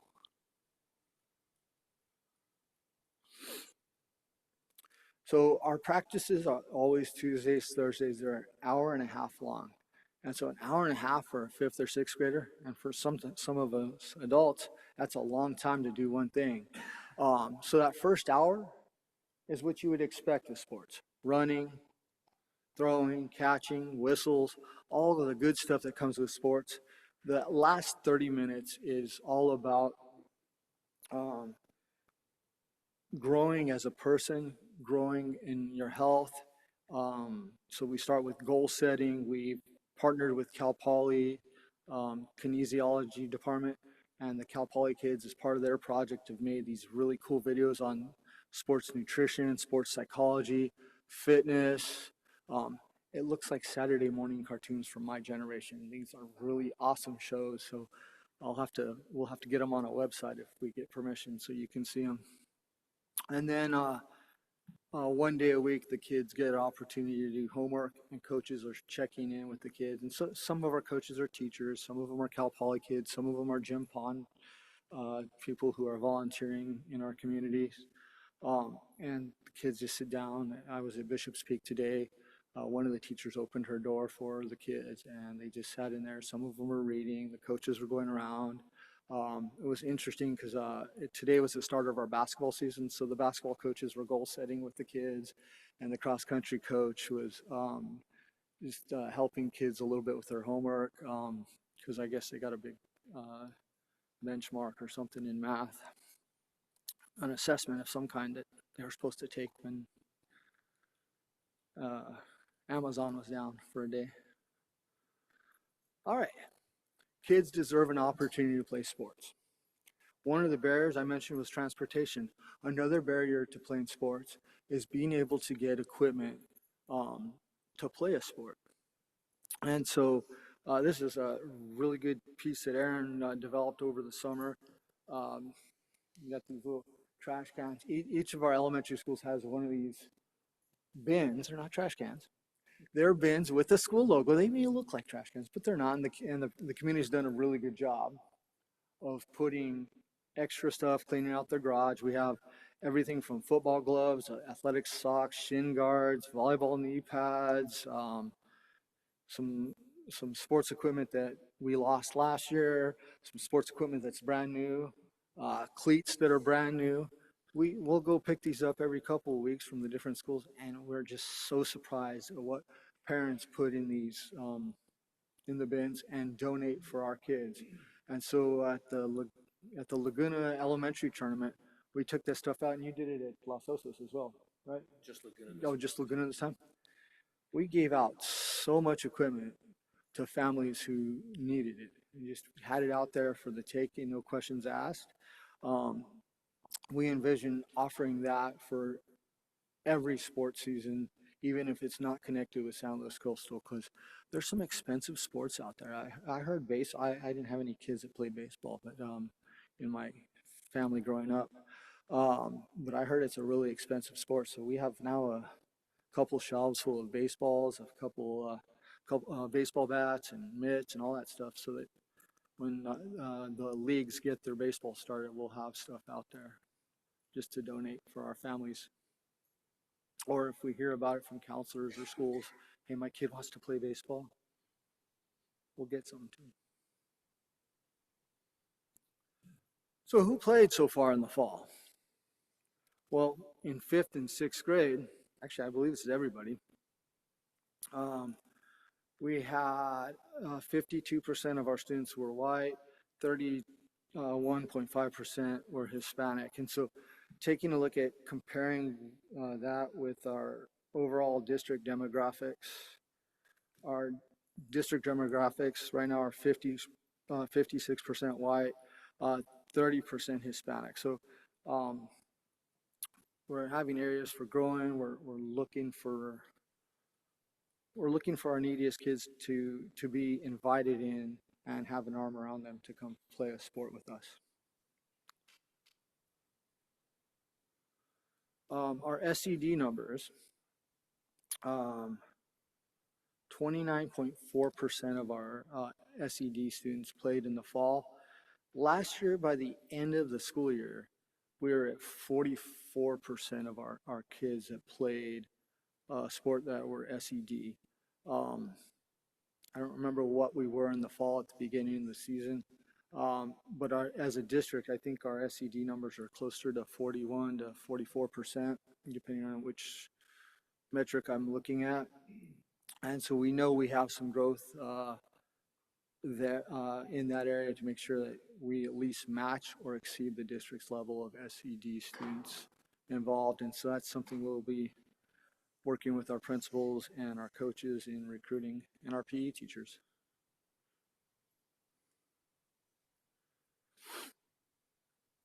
Overall, at this point, we've had 515 students, or in the fall, we had 515 students from all 10 elementary schools, both middle schools. We've employed 53 coaches, 15 of which were district employees in some form or another, and 38 were walk-ons. And then there was just a few volunteers who just like, can I just help out even if I don't get paid? I'm like, yeah, let's get you fingerprinted and get you on board. Fingerprinted, trained, and get you on board. What are we doing now? Well, fall just ended, so we've sent out surveys to our coaches, to our parents, and to our players to see what was their experience like, what can we do better, and are kids involved in the sports that they want to be involved in. We know that AYSO and South Bay Soccer play in fall as well, and so I would question whether or not some kids don't play because they're playing AYSO or South Bay Soccer. So we want kids to be part of our school teams. Obviously, we want them to learn to represent and love the school sports as they grow on. We also don't want to compete with well-established community organizations. So we're asking questions along those lines. We're asking what else we could do to increase participation. What else? Lost one. Oh, and are there other sports that kids would like an opportunity to play? We're also starting winter season, so elementary girls soccer, boys basketball started up again. That started up today. Middle school boys basketball tryouts just concluded at Laguna, and they had their first practice today. So the kids who were cut, right now Los Osos is, they were actually at a game this evening. They only have 2 kids who've signed up to play athletics for achievement. So I have to make a visit over here and see who's not playing that should be playing. And just, I heard somebody ask about baby blues, and so that is the baby blues of Baywood. I was digging through the pictures there when I heard that question come up. Those are our jerseys that were provided by the foundation, and they look like your school jerseys. And so our Laguna jerseys have numbers, our Loams jerseys have numbers. They're great looking jerseys. What questions do you have for us? Thank you for listening and giving me more than 3 minutes. Let's see, first I'll go to the public. Is there anyone from the public that would like to comment? Okay, seeing no one, then we'll come back. Mrs. Baltadano, followed by Mr. Unger. Okay, I don't think I was first, but I can go first. Thank you. Great, thank you for the update. This is all really exciting. I just want to commend the Power 30. I'm really happy to see that in action. I think that was always the vision of Athletics for Achievement, was to work in those leadership and growth skills and academics into the program. So I think that's really great. I'm glad to hear that it's working well. And then also thank you for the demographic breakdown, because that's something else that, I've long said, is that we want to make sure that the program is serving the kids that we want to be serving. We want to serve all kids, but a lot of kids have opportunities outside of our schools to participate in group sports. So the goal is really to capture those that can't do that. So my question is just on the demographic breakdown. I think I heard you say 31, well, the slide says 31.5% of our, of the participants in the program, so I'm assuming that's middle school and elementary school, are identified as Latino. And then I think you said compared to 30% Latino at the district? Yes. So I just want to make Hispanic. sure that's compared to middle school and elementary school and not whole district. It was whole district. Yeah, so that would just be my fine tuning for the future, just so that we can actually get a comparison. It looks like we're tracking pretty closely, at least to the district comparison, which is a little bit inaccurate on demographics. But like you said, we have a way to go on capturing our SED students in the program. And then just towards the end, I think I heard with respect to the surveying that's going on, just to see, are we serving the needs? Are we capturing everything that players and coaches and parents hope that we're capturing? And that, kids might be playing AYSO soccer, and that's why they're not participating in the Athletics for Achievement program. But that's exactly the point. There are going to be families that can do AYSO. We want to capture the kids that aren't doing AYSO, and so that they have an opportunity for club sports. So I wanted to make sure I heard that correctly, because I think that's good data to have, but not because we want to necessarily pull people away from AYSO. We want to just capture those that maybe can't do AYSO. And I'm not picking on AYSO. That was just the example that was given. No, anecdotally, I've talked to kids at Hawthorne was our first place where we had a lot of trouble getting kids to sign up. And I went out there and just chatted with a group of 5th graders, and someone said, we get scholarships for AYSO. And I think Aaron went out there and played. I asked questions. He went out and played soccer with them at lunch. More kids signed up. So I was like, I'll stop asking questions and just go out and play soccer with them and say join our team, be part of our school. So the soccer coaches at Hawthorne in particular have mentioned to me that they have kids right now starting girls soccer, and they're at school from 3 o'clock till 6 o'clock because their AYSO is on the Hawthorne campus afterwards. So they're doing both. And I love to hear that piece of it. And now they've formed kind of a little Hawthorne group of, he told me, I think he has 9 players and 8 of them are Hawthorne kids. And I was like, oh, So the coach actually is coaching AYSO in Yeah. addition. I just want to make sure that we're capturing the kids that maybe can't do AOS. So Absolutely. thank you. Today during the foundation meeting, there was a couple of things you talked about that I think I'd like to ask you to share a little bit more. The first thing, I think, Aaron, you talked about our efforts in using this as a vehicle to increase engagement in school and to see some academic achievement for our students. Could you talk a little bit about that, please? Yeah, when we're currently surveying our 5th and 6th grade teachers right now, we'll be reaching out to them with kind of it's hard to gather that kind of data piece, right? That actual number piece, but we're going to be putting together a sliding, like a scale where teachers, for students that are on their class rosters, if they saw any difference in engagement in class, change in behavior, change in academic progress, just to get that feedback and try to put it in numbers for ourselves to use that data as our driving discussion piece. We did ask that for parents of a scale of 1 to 5 if they saw increase in engagement at school. We did ask them about social. Did it help with their, meeting new friends and things like that on the survey? So we're doing the same thing with the teachers just to try to put that that information to use for us to kind of to go with.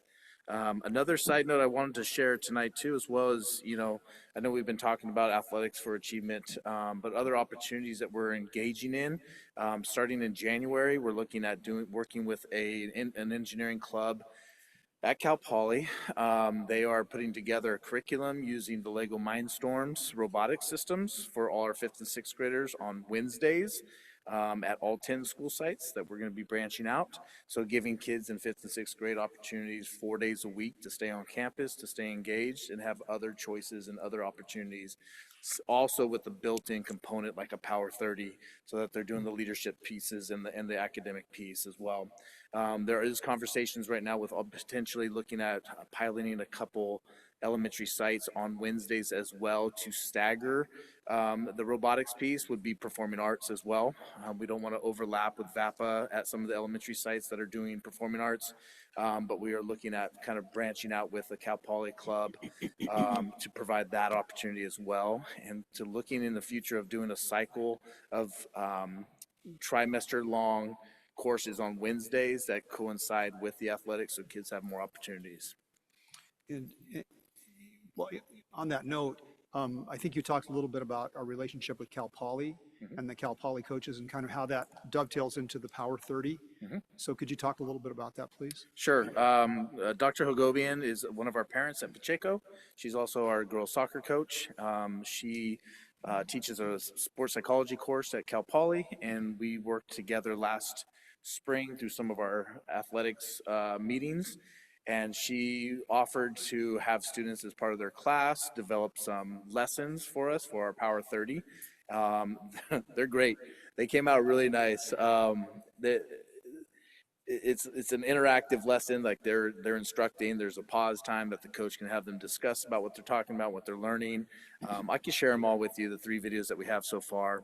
We're gonna have different videos for those same 3 subjects for all 4 seasons of sport, so they're gonna continue to build more. But like the sports nutrition was a good one. The sports psychology one was on anxiety in sports and how to overcome that and what you're seeing as an athlete. And then the last one was on the different types of fitness and why it's important for a well-rounded fitness piece in your life. They were really well done. The coaches showed them on Tuesdays at those Power 30. And then we utilized the leadership skills of goal setting and team expectations, coming together, co-constructing that as a team so they have say. That's part of our Children's Bill of Rights, that kids can have a say in what they're doing at practice and what they're learning. And then at the end of the season, do a summary of how the season went and the conclusion. And then on the Thursdays would be the mentoring time for the coaches and for the students to do their homework so they learn how to be a student athlete, not just an athlete. Yeah. And then I guess the final thing I'd just like people to understand is how the funding for the program works. The funding for the program is because all, I think it's important, given Sure. what we just heard from Mr. Pinkerton, where we're that at. we talk about how the program is funded and why this is an important program. Sure. So everything for Athletics for Achievement is funded through the Education Foundation, with the aspect of it being geared toward gathering data to show that kids are engaging or increasing in their engagement in schools. And that's the data piece that we're trying to collect from our teachers and from our parents to show like, yes, this is supporting our students. It's helping them mentally. It's helping them within the classroom. It's helping them be physically strong and emotionally strong and those types of things throughout the year. It sounds like the robotics, it sounds like the things you're talking about Wednesday might also fit nicely with some of the things that the students are doing in iInnovate. That's exactly what we're trying to do. Thank you. So my release, the release time for a coordinator position is not funded currently by the foundation. Mrs. So my Sheffer, and then Mr. Buckman. Thank you. I have a few questions. So the first one is, do we take all comers for these programs? Absolutely. Okay, so if we have, I was just thinking about some of your comments with students who may be doing AYSO soccer or other sports as well. If there is a skills disparity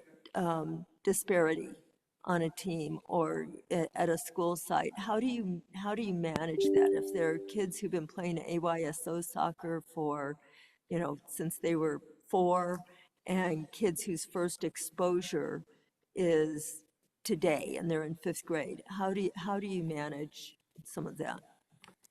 We start that off, and I didn't cover this at all. The qualified coaches, we started with a coaches academy this summer, and we talked about that particular piece with expert coaches like Brooke Brubaker, who's over at Los Ranchos. And it is about giving every kid the opportunity to play. So there's not, we expect every kid to play every game.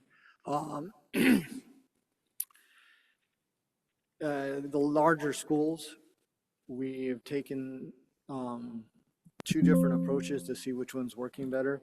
So with Los Ranchos, we've grouped all the volleyball players, for example, top to kids who still need a lot of growth. And we've put them, the coaches do this actually, they'll put the kids on equal teams. So we'll take one from the top, make a team, take one from the middle, take one that still needs to grow, and put them on a team. And we did something similar at Laguna, is that correct? The smaller schools, we encourage them to play together, giving kids an opportunity. Teach last year, for example, the soccer coach was really good about taking a kid who's played AYSO their whole life or club their whole life, and they're still at it doing teach, and having that kid demonstrate some of the different skills and how to improve that. So a little bit of a player coach. That was pretty ideal with that particular coach to work on that. Yeah, we can share also Dr. Gobian, part of her presentation at our coaching academy, spoke to that and talked about strategies as a coach that you can implement in the practice plan so that those higher skilled students or players can still be challenged, but also be in a leadership role for the other students. And that's a big part of what we were talking about at the academy itself. Is as a coach, our ultimate goal is to increase their enjoyment of this game. Right? And to find ways and be strategic on how you're going to have fun so they enjoy it. And their number one goal that we put on the board for them is every single one of your kids come back and play next year. That's your ultimate goal as a coach. So those conversations we're having at the academy, and it's been continued to work on. Yeah. Thank you. That speaks to that equity piece that is really important to this board. And then you've spoken a little bit, I have a couple more questions if that's all right. You've spoken a little bit about recruiting, but can you talk about that a little more? I mean, with the seeing some of the numbers that there are fewer, and I don't know if that has to do with the sport, whether it has to do with the interest. How do you go out there and drum? Are you talking about like Del Mar?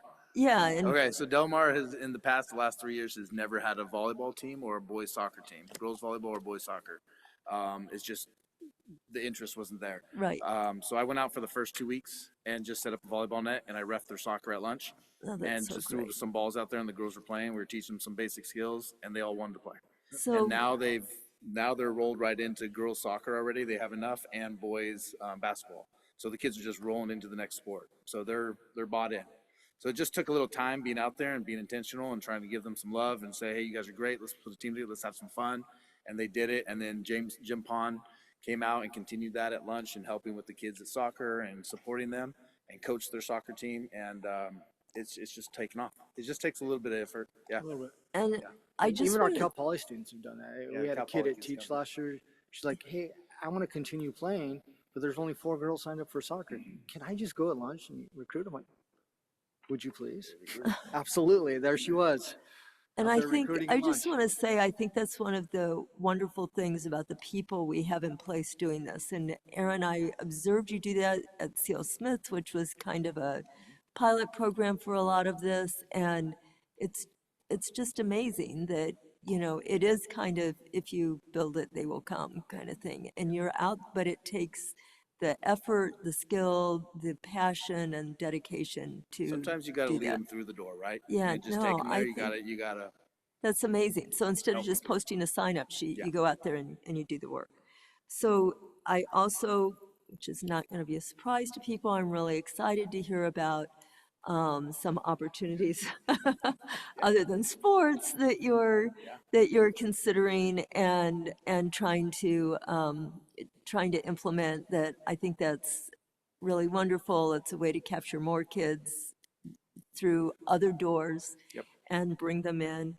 And giving them a safe place 4 days a week, yeah, potentially, right? it's For a great. longer time. It's yeah, I very much appreciate that. And then thinking about that measuring outcomes piece is really important. It's important to get the community buy-in, to get the donor buy-in. That's going to be important in order to continue this work. And so I think all you can do to figure out how to show this is how these kids were then, this is how they are now, this is, and that's going to just take the time to play out. But I think that's really going to be beneficial in perpetuating these efforts. So thank you. This is pretty great. Thanks. Mr. Buckman. Thank you. First of all, just congratulations, and I'm just absolutely blown away. I wanted to share 2 things. One, the young gentleman that cuts my hair has me in a sort of, I can't move. And he likes to talk to me about Laguna. And he talked to me about his daughter not making the Laguna volleyball team. And he was pretty upset. And it was so nice to be able to go back and say, well, she didn't make that team, but there's how many other teams out there? How many other? So he was very happy. And then the other thing Aaron and I talked about was I had heard that a principal told 2 of his kids that they couldn't play soccer because they had stuffed the toilet up and flooded the bathroom at the school. And I was like, well, we're going to punish the kids with, they can't do something. And Aaron, do you want to share what you told me? Sure. Yeah. You know, It was, like, I mean, it was really interesting. well, a big part of athletics is learning the responsibility, right? And how to be a leader on a campus, how to be a role model, and those types of things. And so, yeah, it's a privilege to be out there, and they have to learn. Like you walking around with that jersey on your campus, you are a leader. Doesn't matter if you're 10, 11 years old. You need to make sure that you're acting the appropriate way, and it is something that can be. It's not a right; it's a privilege, right? But they need to be able to respond in the appropriate way.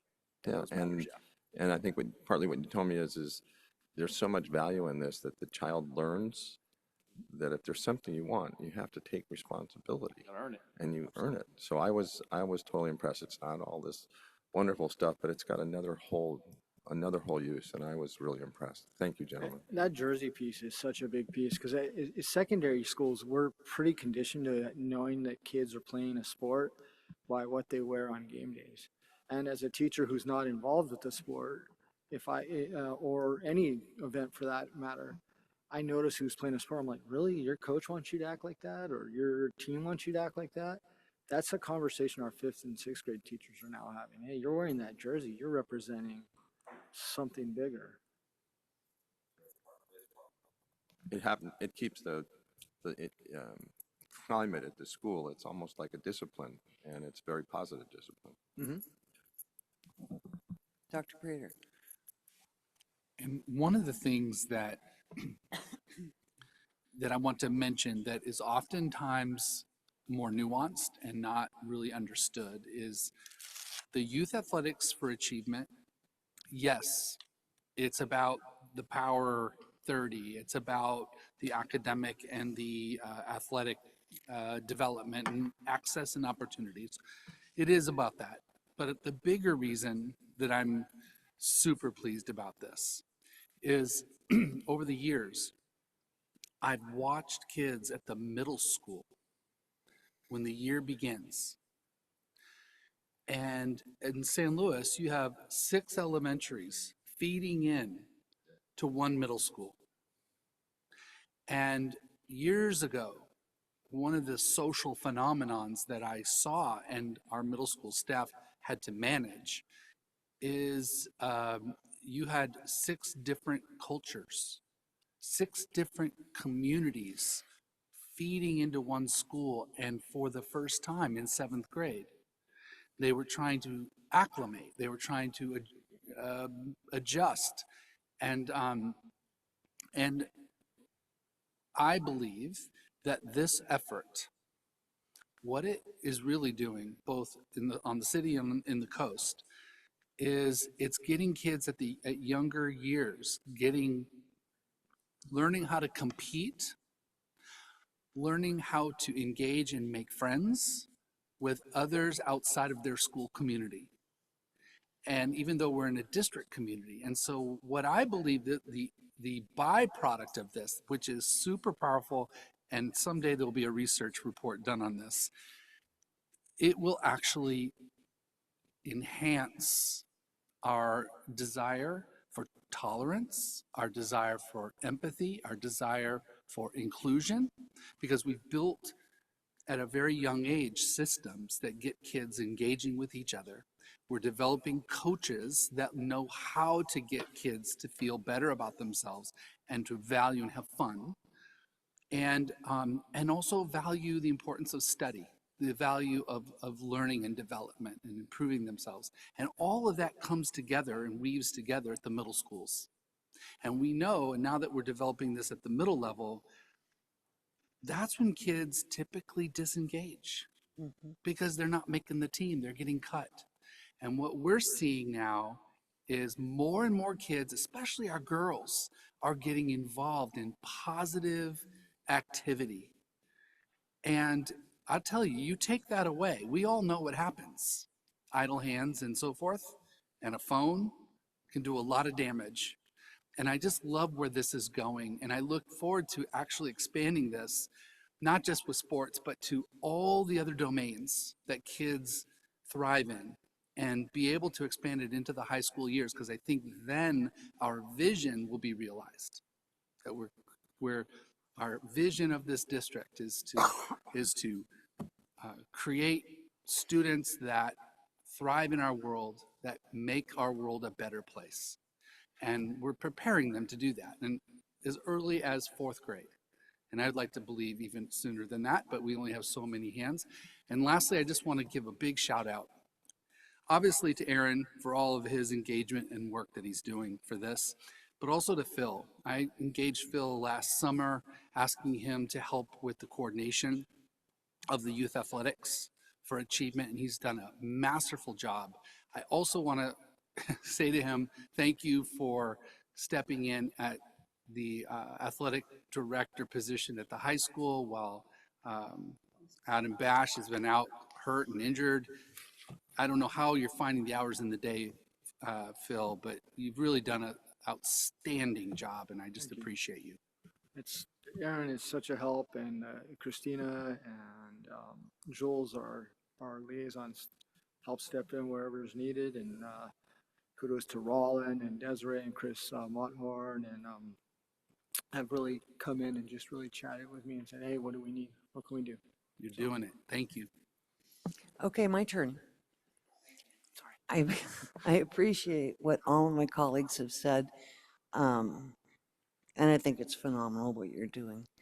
But I'm a nuts and bolts person more, so it concerns me that even though you say that people are donating equipment, you know, with gusto. I'm still concerned that we may not have enough for every student who wants to play, and we want every student to be able to play if they have a desire. So my question would be, is it possible to donate to the San Luis Coastal Education Foundation Athletics for Achievement and earmark your donation for an equipment fund? Great question. I would have to check in, and I'm sure they could, but I would have to check in with Christine Robertson, but I'm sure they would, yeah. Yes, you believe that is possible? Okay, because I would be interested in making a donation of that type with that specific earmarked goal in mind. I think it's just going to get bigger and bigger.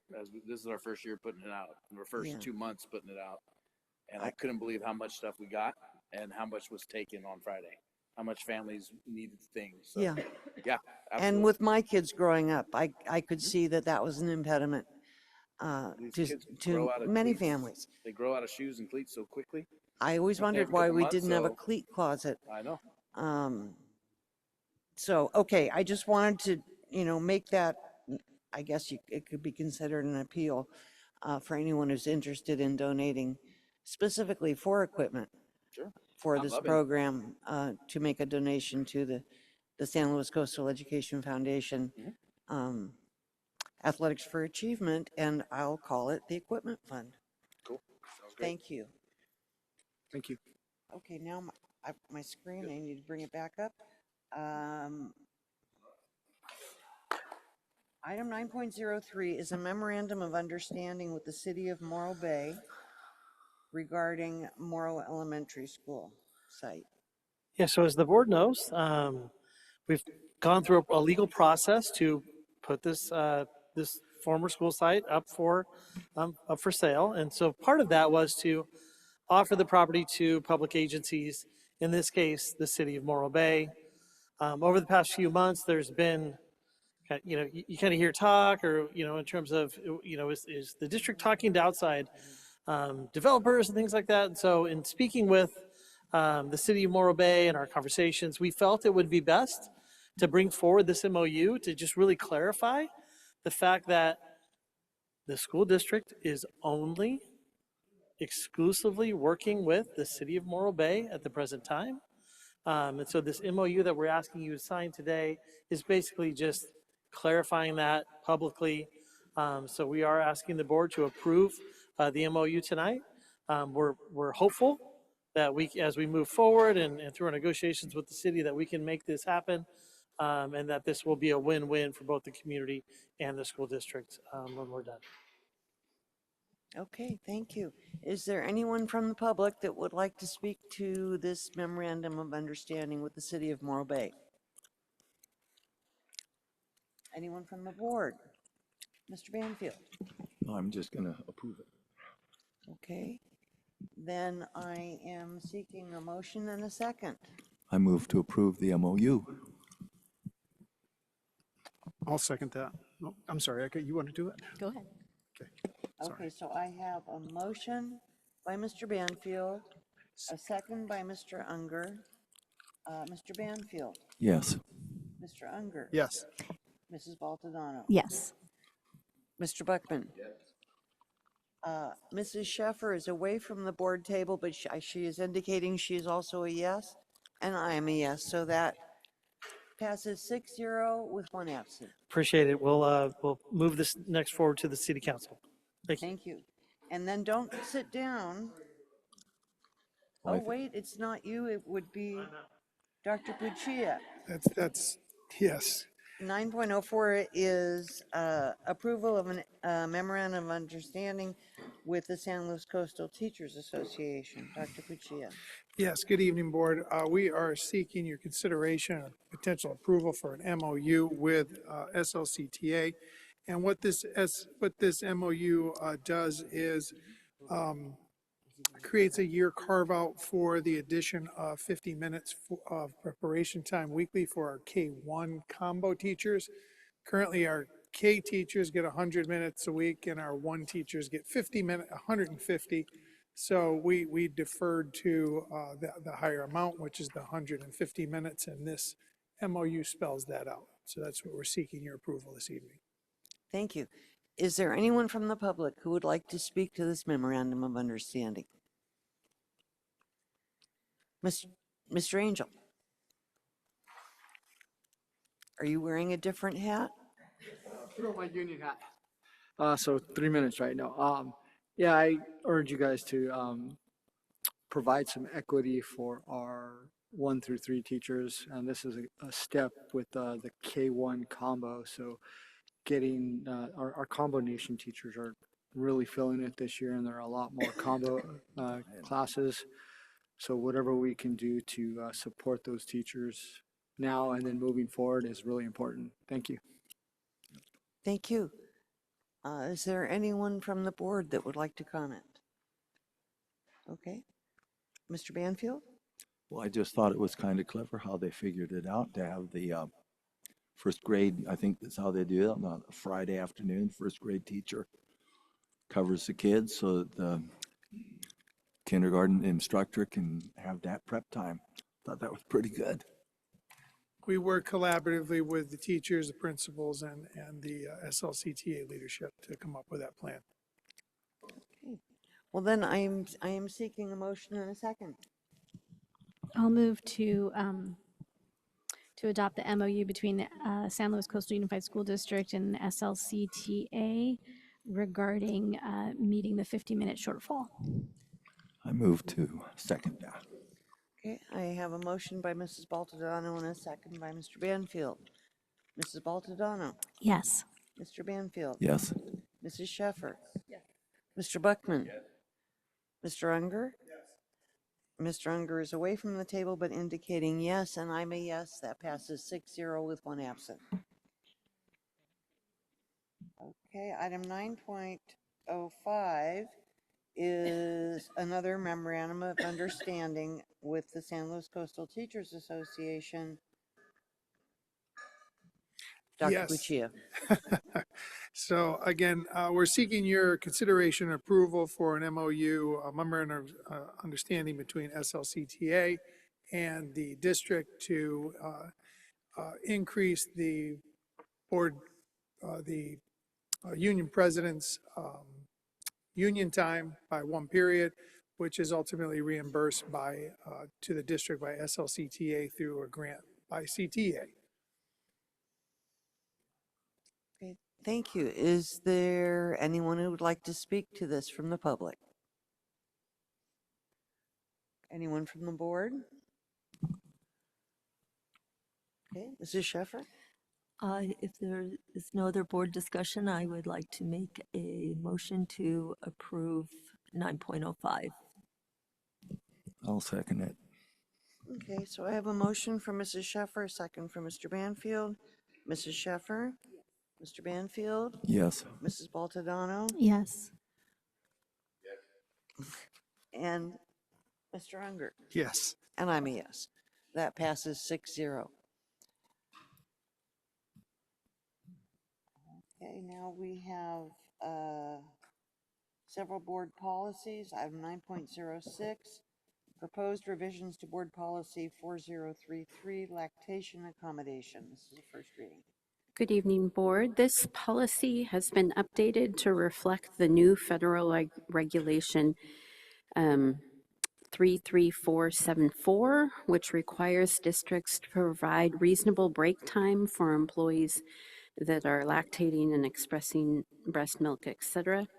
In addition, the policy is updated to reflect the Pregnant Workers Fairness Act, which requires employees to provide reasonable accommodation to employees due to pregnancy, childbirth, or related medical conditions, including lactation, and it authorizes an employee to file a complaint with the EEOC for failure to provide reasonable accommodations pursuant to that act. So this is recommended to be a first read by tonight and then brought back for a second reading. Thank you. Are we in agreement that we'll bring this back? Okay. The next, you want to call it? 9.07, proposed revisions to board policy 5146, married or pregnant or parenting students, a first reading. So this is a first reading, again, brought to us through Gamet's recommendation to update to reflect the new federal regulation 33474, which provides that a student's current, potential, or past pregnancy, childbirth, etc., is protected from discrimination pursuant to Title IX and its implicating regulations. It also prohibits the district from requiring a student who is pregnant or has related conditions to provide certification from their healthcare provider that they're physically able to participate in any district's class program or extracurricular activity. It also requires the district to provide reasonable accommodation for students who are pregnant or parenting, and it's just creating non-discriminatory safe spaces for students who may be pregnant or parenting. This is a first reading. I'm recommending that we bring it back for a second reading. Okay, is it the will of the board to bring this back? Mrs. Baldadano. Yeah, I'd just like to say a couple of things. One, I just want to thank the policy subcommittee for the work that I know you do every month to take a first look at these policies and the recommendations from Gamet. I do note a couple of non-substantive edits to the policy. I think one's a missing comma, but the other one is a little bit more involved than that. In talking with staff, my understanding is that several bullet points of examples were moved to like an AR, administrative regulation, but the language "such services may include but are not limited to" was accidentally left in. So that kind of thing needs to come out because there is no list underneath it. So with those suggestions, I would like to see it a second time. Okay. So, so I can bring it the back edits to the are board. duly noted, and then it's the will of the board to bring it back. Okay. Okay, thank you. I think the board policy subcommittee had requested that we get to take these things back to the board policy subcommittee for review and then bringing it back to the board. So I will proceed with those wishes. So we'll take this one with those edits recommended by Mrs. Baldadano. Thank you very much for helping make our work better. Yeah. And then we will bring it back for another perfunctory first reading and then second reading. That's perfect. I think it's utterly appropriate that it should go back to the committee. I'll just leave this with you that has the comma. That would be fabulous. Thank you. I'll come grab it. 9.08 is proposed revisions to board policy 6164.2, guidance counseling services.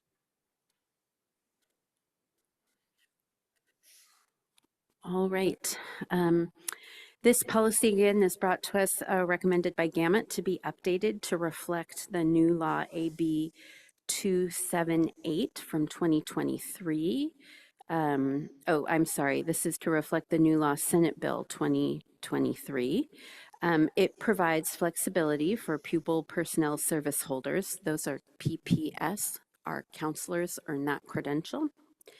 To receive authorization to provide child welfare and attendance services. So this is related to like what they're allowed to do per their credentials. There is also a new law, AB 1173, that requires any school district that serves students in grade 9 through 12, if we're planning to hold a college and career fair, we must notify the community college districts that have overlapping jurisdiction. So we must notify Cuesta College, for example, if we're going to have job fairs, planning fairs, but we do that already, but this is outlining that we have to do that. So this is a first reading and meant to bring back to you all for a second reading. Okay. Is that agreeable to the board?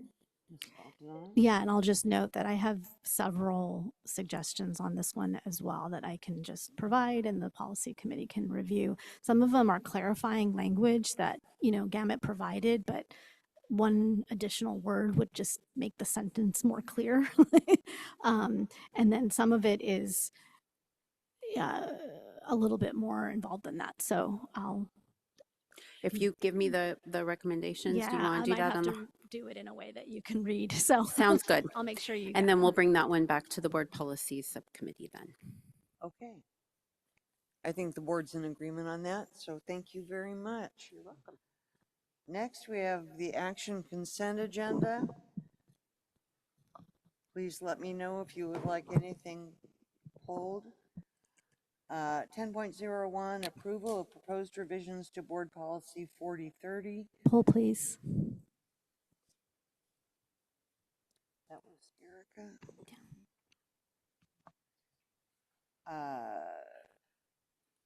Well, it's proposed revisions to board policy 4030, non-discrimination in employment. 10.02, approval of proposed revisions to board policy 4127, temporary athletic team coaches. 10.03, approval of proposed revisions to board policy 5030. Poll, please. Wellness. Poll, please. That was, okay. Okay, 10.03. 10.04, approval of certificated and classified personnel items. 10.05, acceptance of donations. 10.06, approval of field trip study requests, Morro Bay High School SEMA Automotive Convention. 10.07, approval of minutes of the regular board meeting of October 7 and the special board meeting of October 9. 10.08, Measure C22, approval notice of completions, 2 of them. Bishop's Peak Phase 1 modernization, Sinsheimer Phase 1 modernization. Item 10.09, approval of furniture and equipment requests. I move approval of item 10.02, 10.04 through 10.09. I'll second. Okay, I have a motion by Mr. Unger and a second by Mrs. Baltodano. Mr. Unger? Yes. Mrs. Baltodano? Yes. Mr. Banfield? Yes. Mr. Buckman? Yes. Mrs. Sheffer? And I'm a yes. That passes 6-0 with 1 absent. So, Mrs. Baltodano, we are Thank going you. back to 10.01. Thank you. The reason I pulled it is just, I just want to be true to the process. So at the last meeting, when we had the first reading on this policy, I had raised a question about some language that had been removed. And my recollection was that Ms. Yamashita was going to look into it, look into the change with Gamut, and then bring it back, but not put it on the consent agenda. So I just want to be, and so I did check the minutes, and that was what we agreed to. So I'm fine with the change that has been made and how it is. I just wanted to note that we said we weren't going to put it on the consent agenda, and so I just wanted to bring that to everyone's attention. But there is still some punctuation stuff going on with this long list of protected categories. So then is it your desire to send it back to Mrs. Yamashita for editing? Basically for editing And now. then to bring it back as an agenda item for discussion? I don't think it needs I don't need to have a discussion on it, but I just wanted to be truthful to the plan that we had set up last time in case anyone else felt like there needed to be a discussion, and this was specifically regarding protected hairstyle. Okay, Which is back in the so I am asking the board if it is the will of the board to send this one back to Mrs. Yamashita for housekeeping changes and then to have it brought back at the next meeting on consent. Okay. Thank you. Okay, and then item 10.0, oop, I don't know what I did there. Hang on just a second, kids. 10.03. Yes. Also, Mrs. Yamashita, or Mrs. Baltodano, that's approval of proposed revisions to board policy 5030 student wellness. Yes. So I'm fine with the policy as written, but I just want to note that we had a discussion at the last meeting. This was, I had raised the question I didn't understand why there was a reference to promoting staff wellness in the student wellness policy, and that led to a discussion. And what was agreed upon is that just a rephrasing of staff wellness would better capture what the reasoning was. In this version that we've received, staff wellness is just omitted. And I'm fine with that, but again, I want to just raise that for my colleagues because I think the agreement was that there would still be a reference to staff wellness as modeling for our students. Again, I just want to be truthful to the process, and I'm fine with the policy as drafted. Okay, then. I guess what we want is to clarify when the board asks for policies to come back for discussion rather than on the consent agenda, that we follow through on that. I think that there was like an editing error. I think something was taken out that wasn't intended to be taken out. And I'm fine with that omission, but I just wasn't sure that my colleagues were fine with it. So I just wanted to, I could have just approved this, but I wanted to remind everyone that there had been a discussion about some language.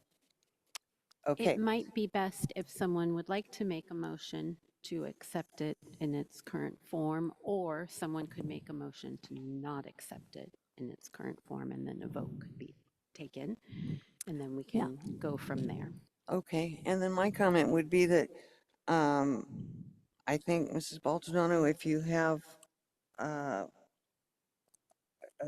just housekeeping issues related to, what do you call it? You know, just clerical issues, that those probably could just be taken up with Mrs. Yamashita. So that was what I had done. That is, and I was told to bring it up here. We So don't need to have them in the board meeting if it's just a matter of a comma was omitted here or a period there. I agree. And so my practice has been to just let Ms. Yamashita know. But today I was advised to bring everything forward.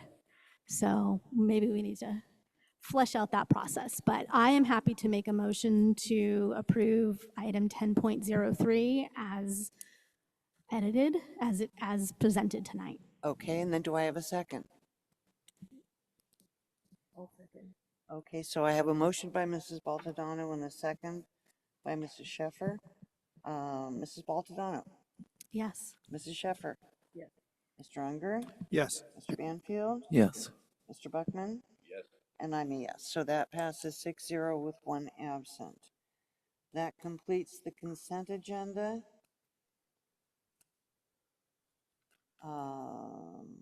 Do we have anything for advance agenda? Seeing nothing, then we'll move to reports by board members. Anyone have a report? Mr. Unger? Yeah, I was able to visit Del Mar, and I visited a couple of classrooms there, which was always great. I love going out to Del Mar, but the reason I wanted to go there was to see what the iInnovate program is doing. You know, Del Mar is sort of an incubator for the iInnovate program, and I wanted to see that. So I joined Mrs. Peters. She showed me what they were doing. I got to see the lesson that was going on there. Great videos related to CTE and the lessons that they were doing. And then I had an opportunity to hear her discussion with one of the teachers about how to better implement the program. It was really pretty darn fun. And then I also, with Mr. Pinkerton, I attended the ribbon cutting for the water reuse here in Los Osos.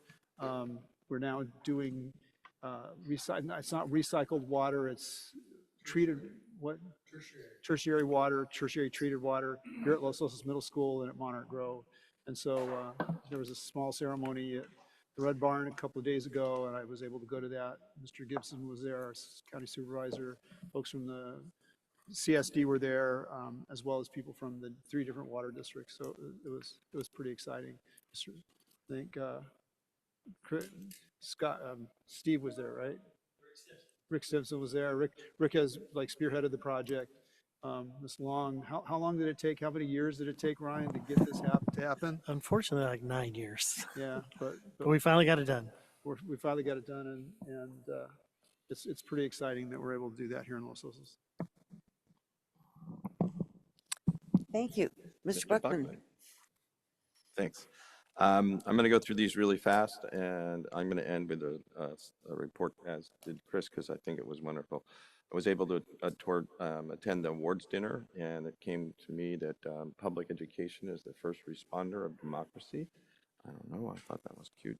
I went to the apprenticeship training and spoke with a lot of students.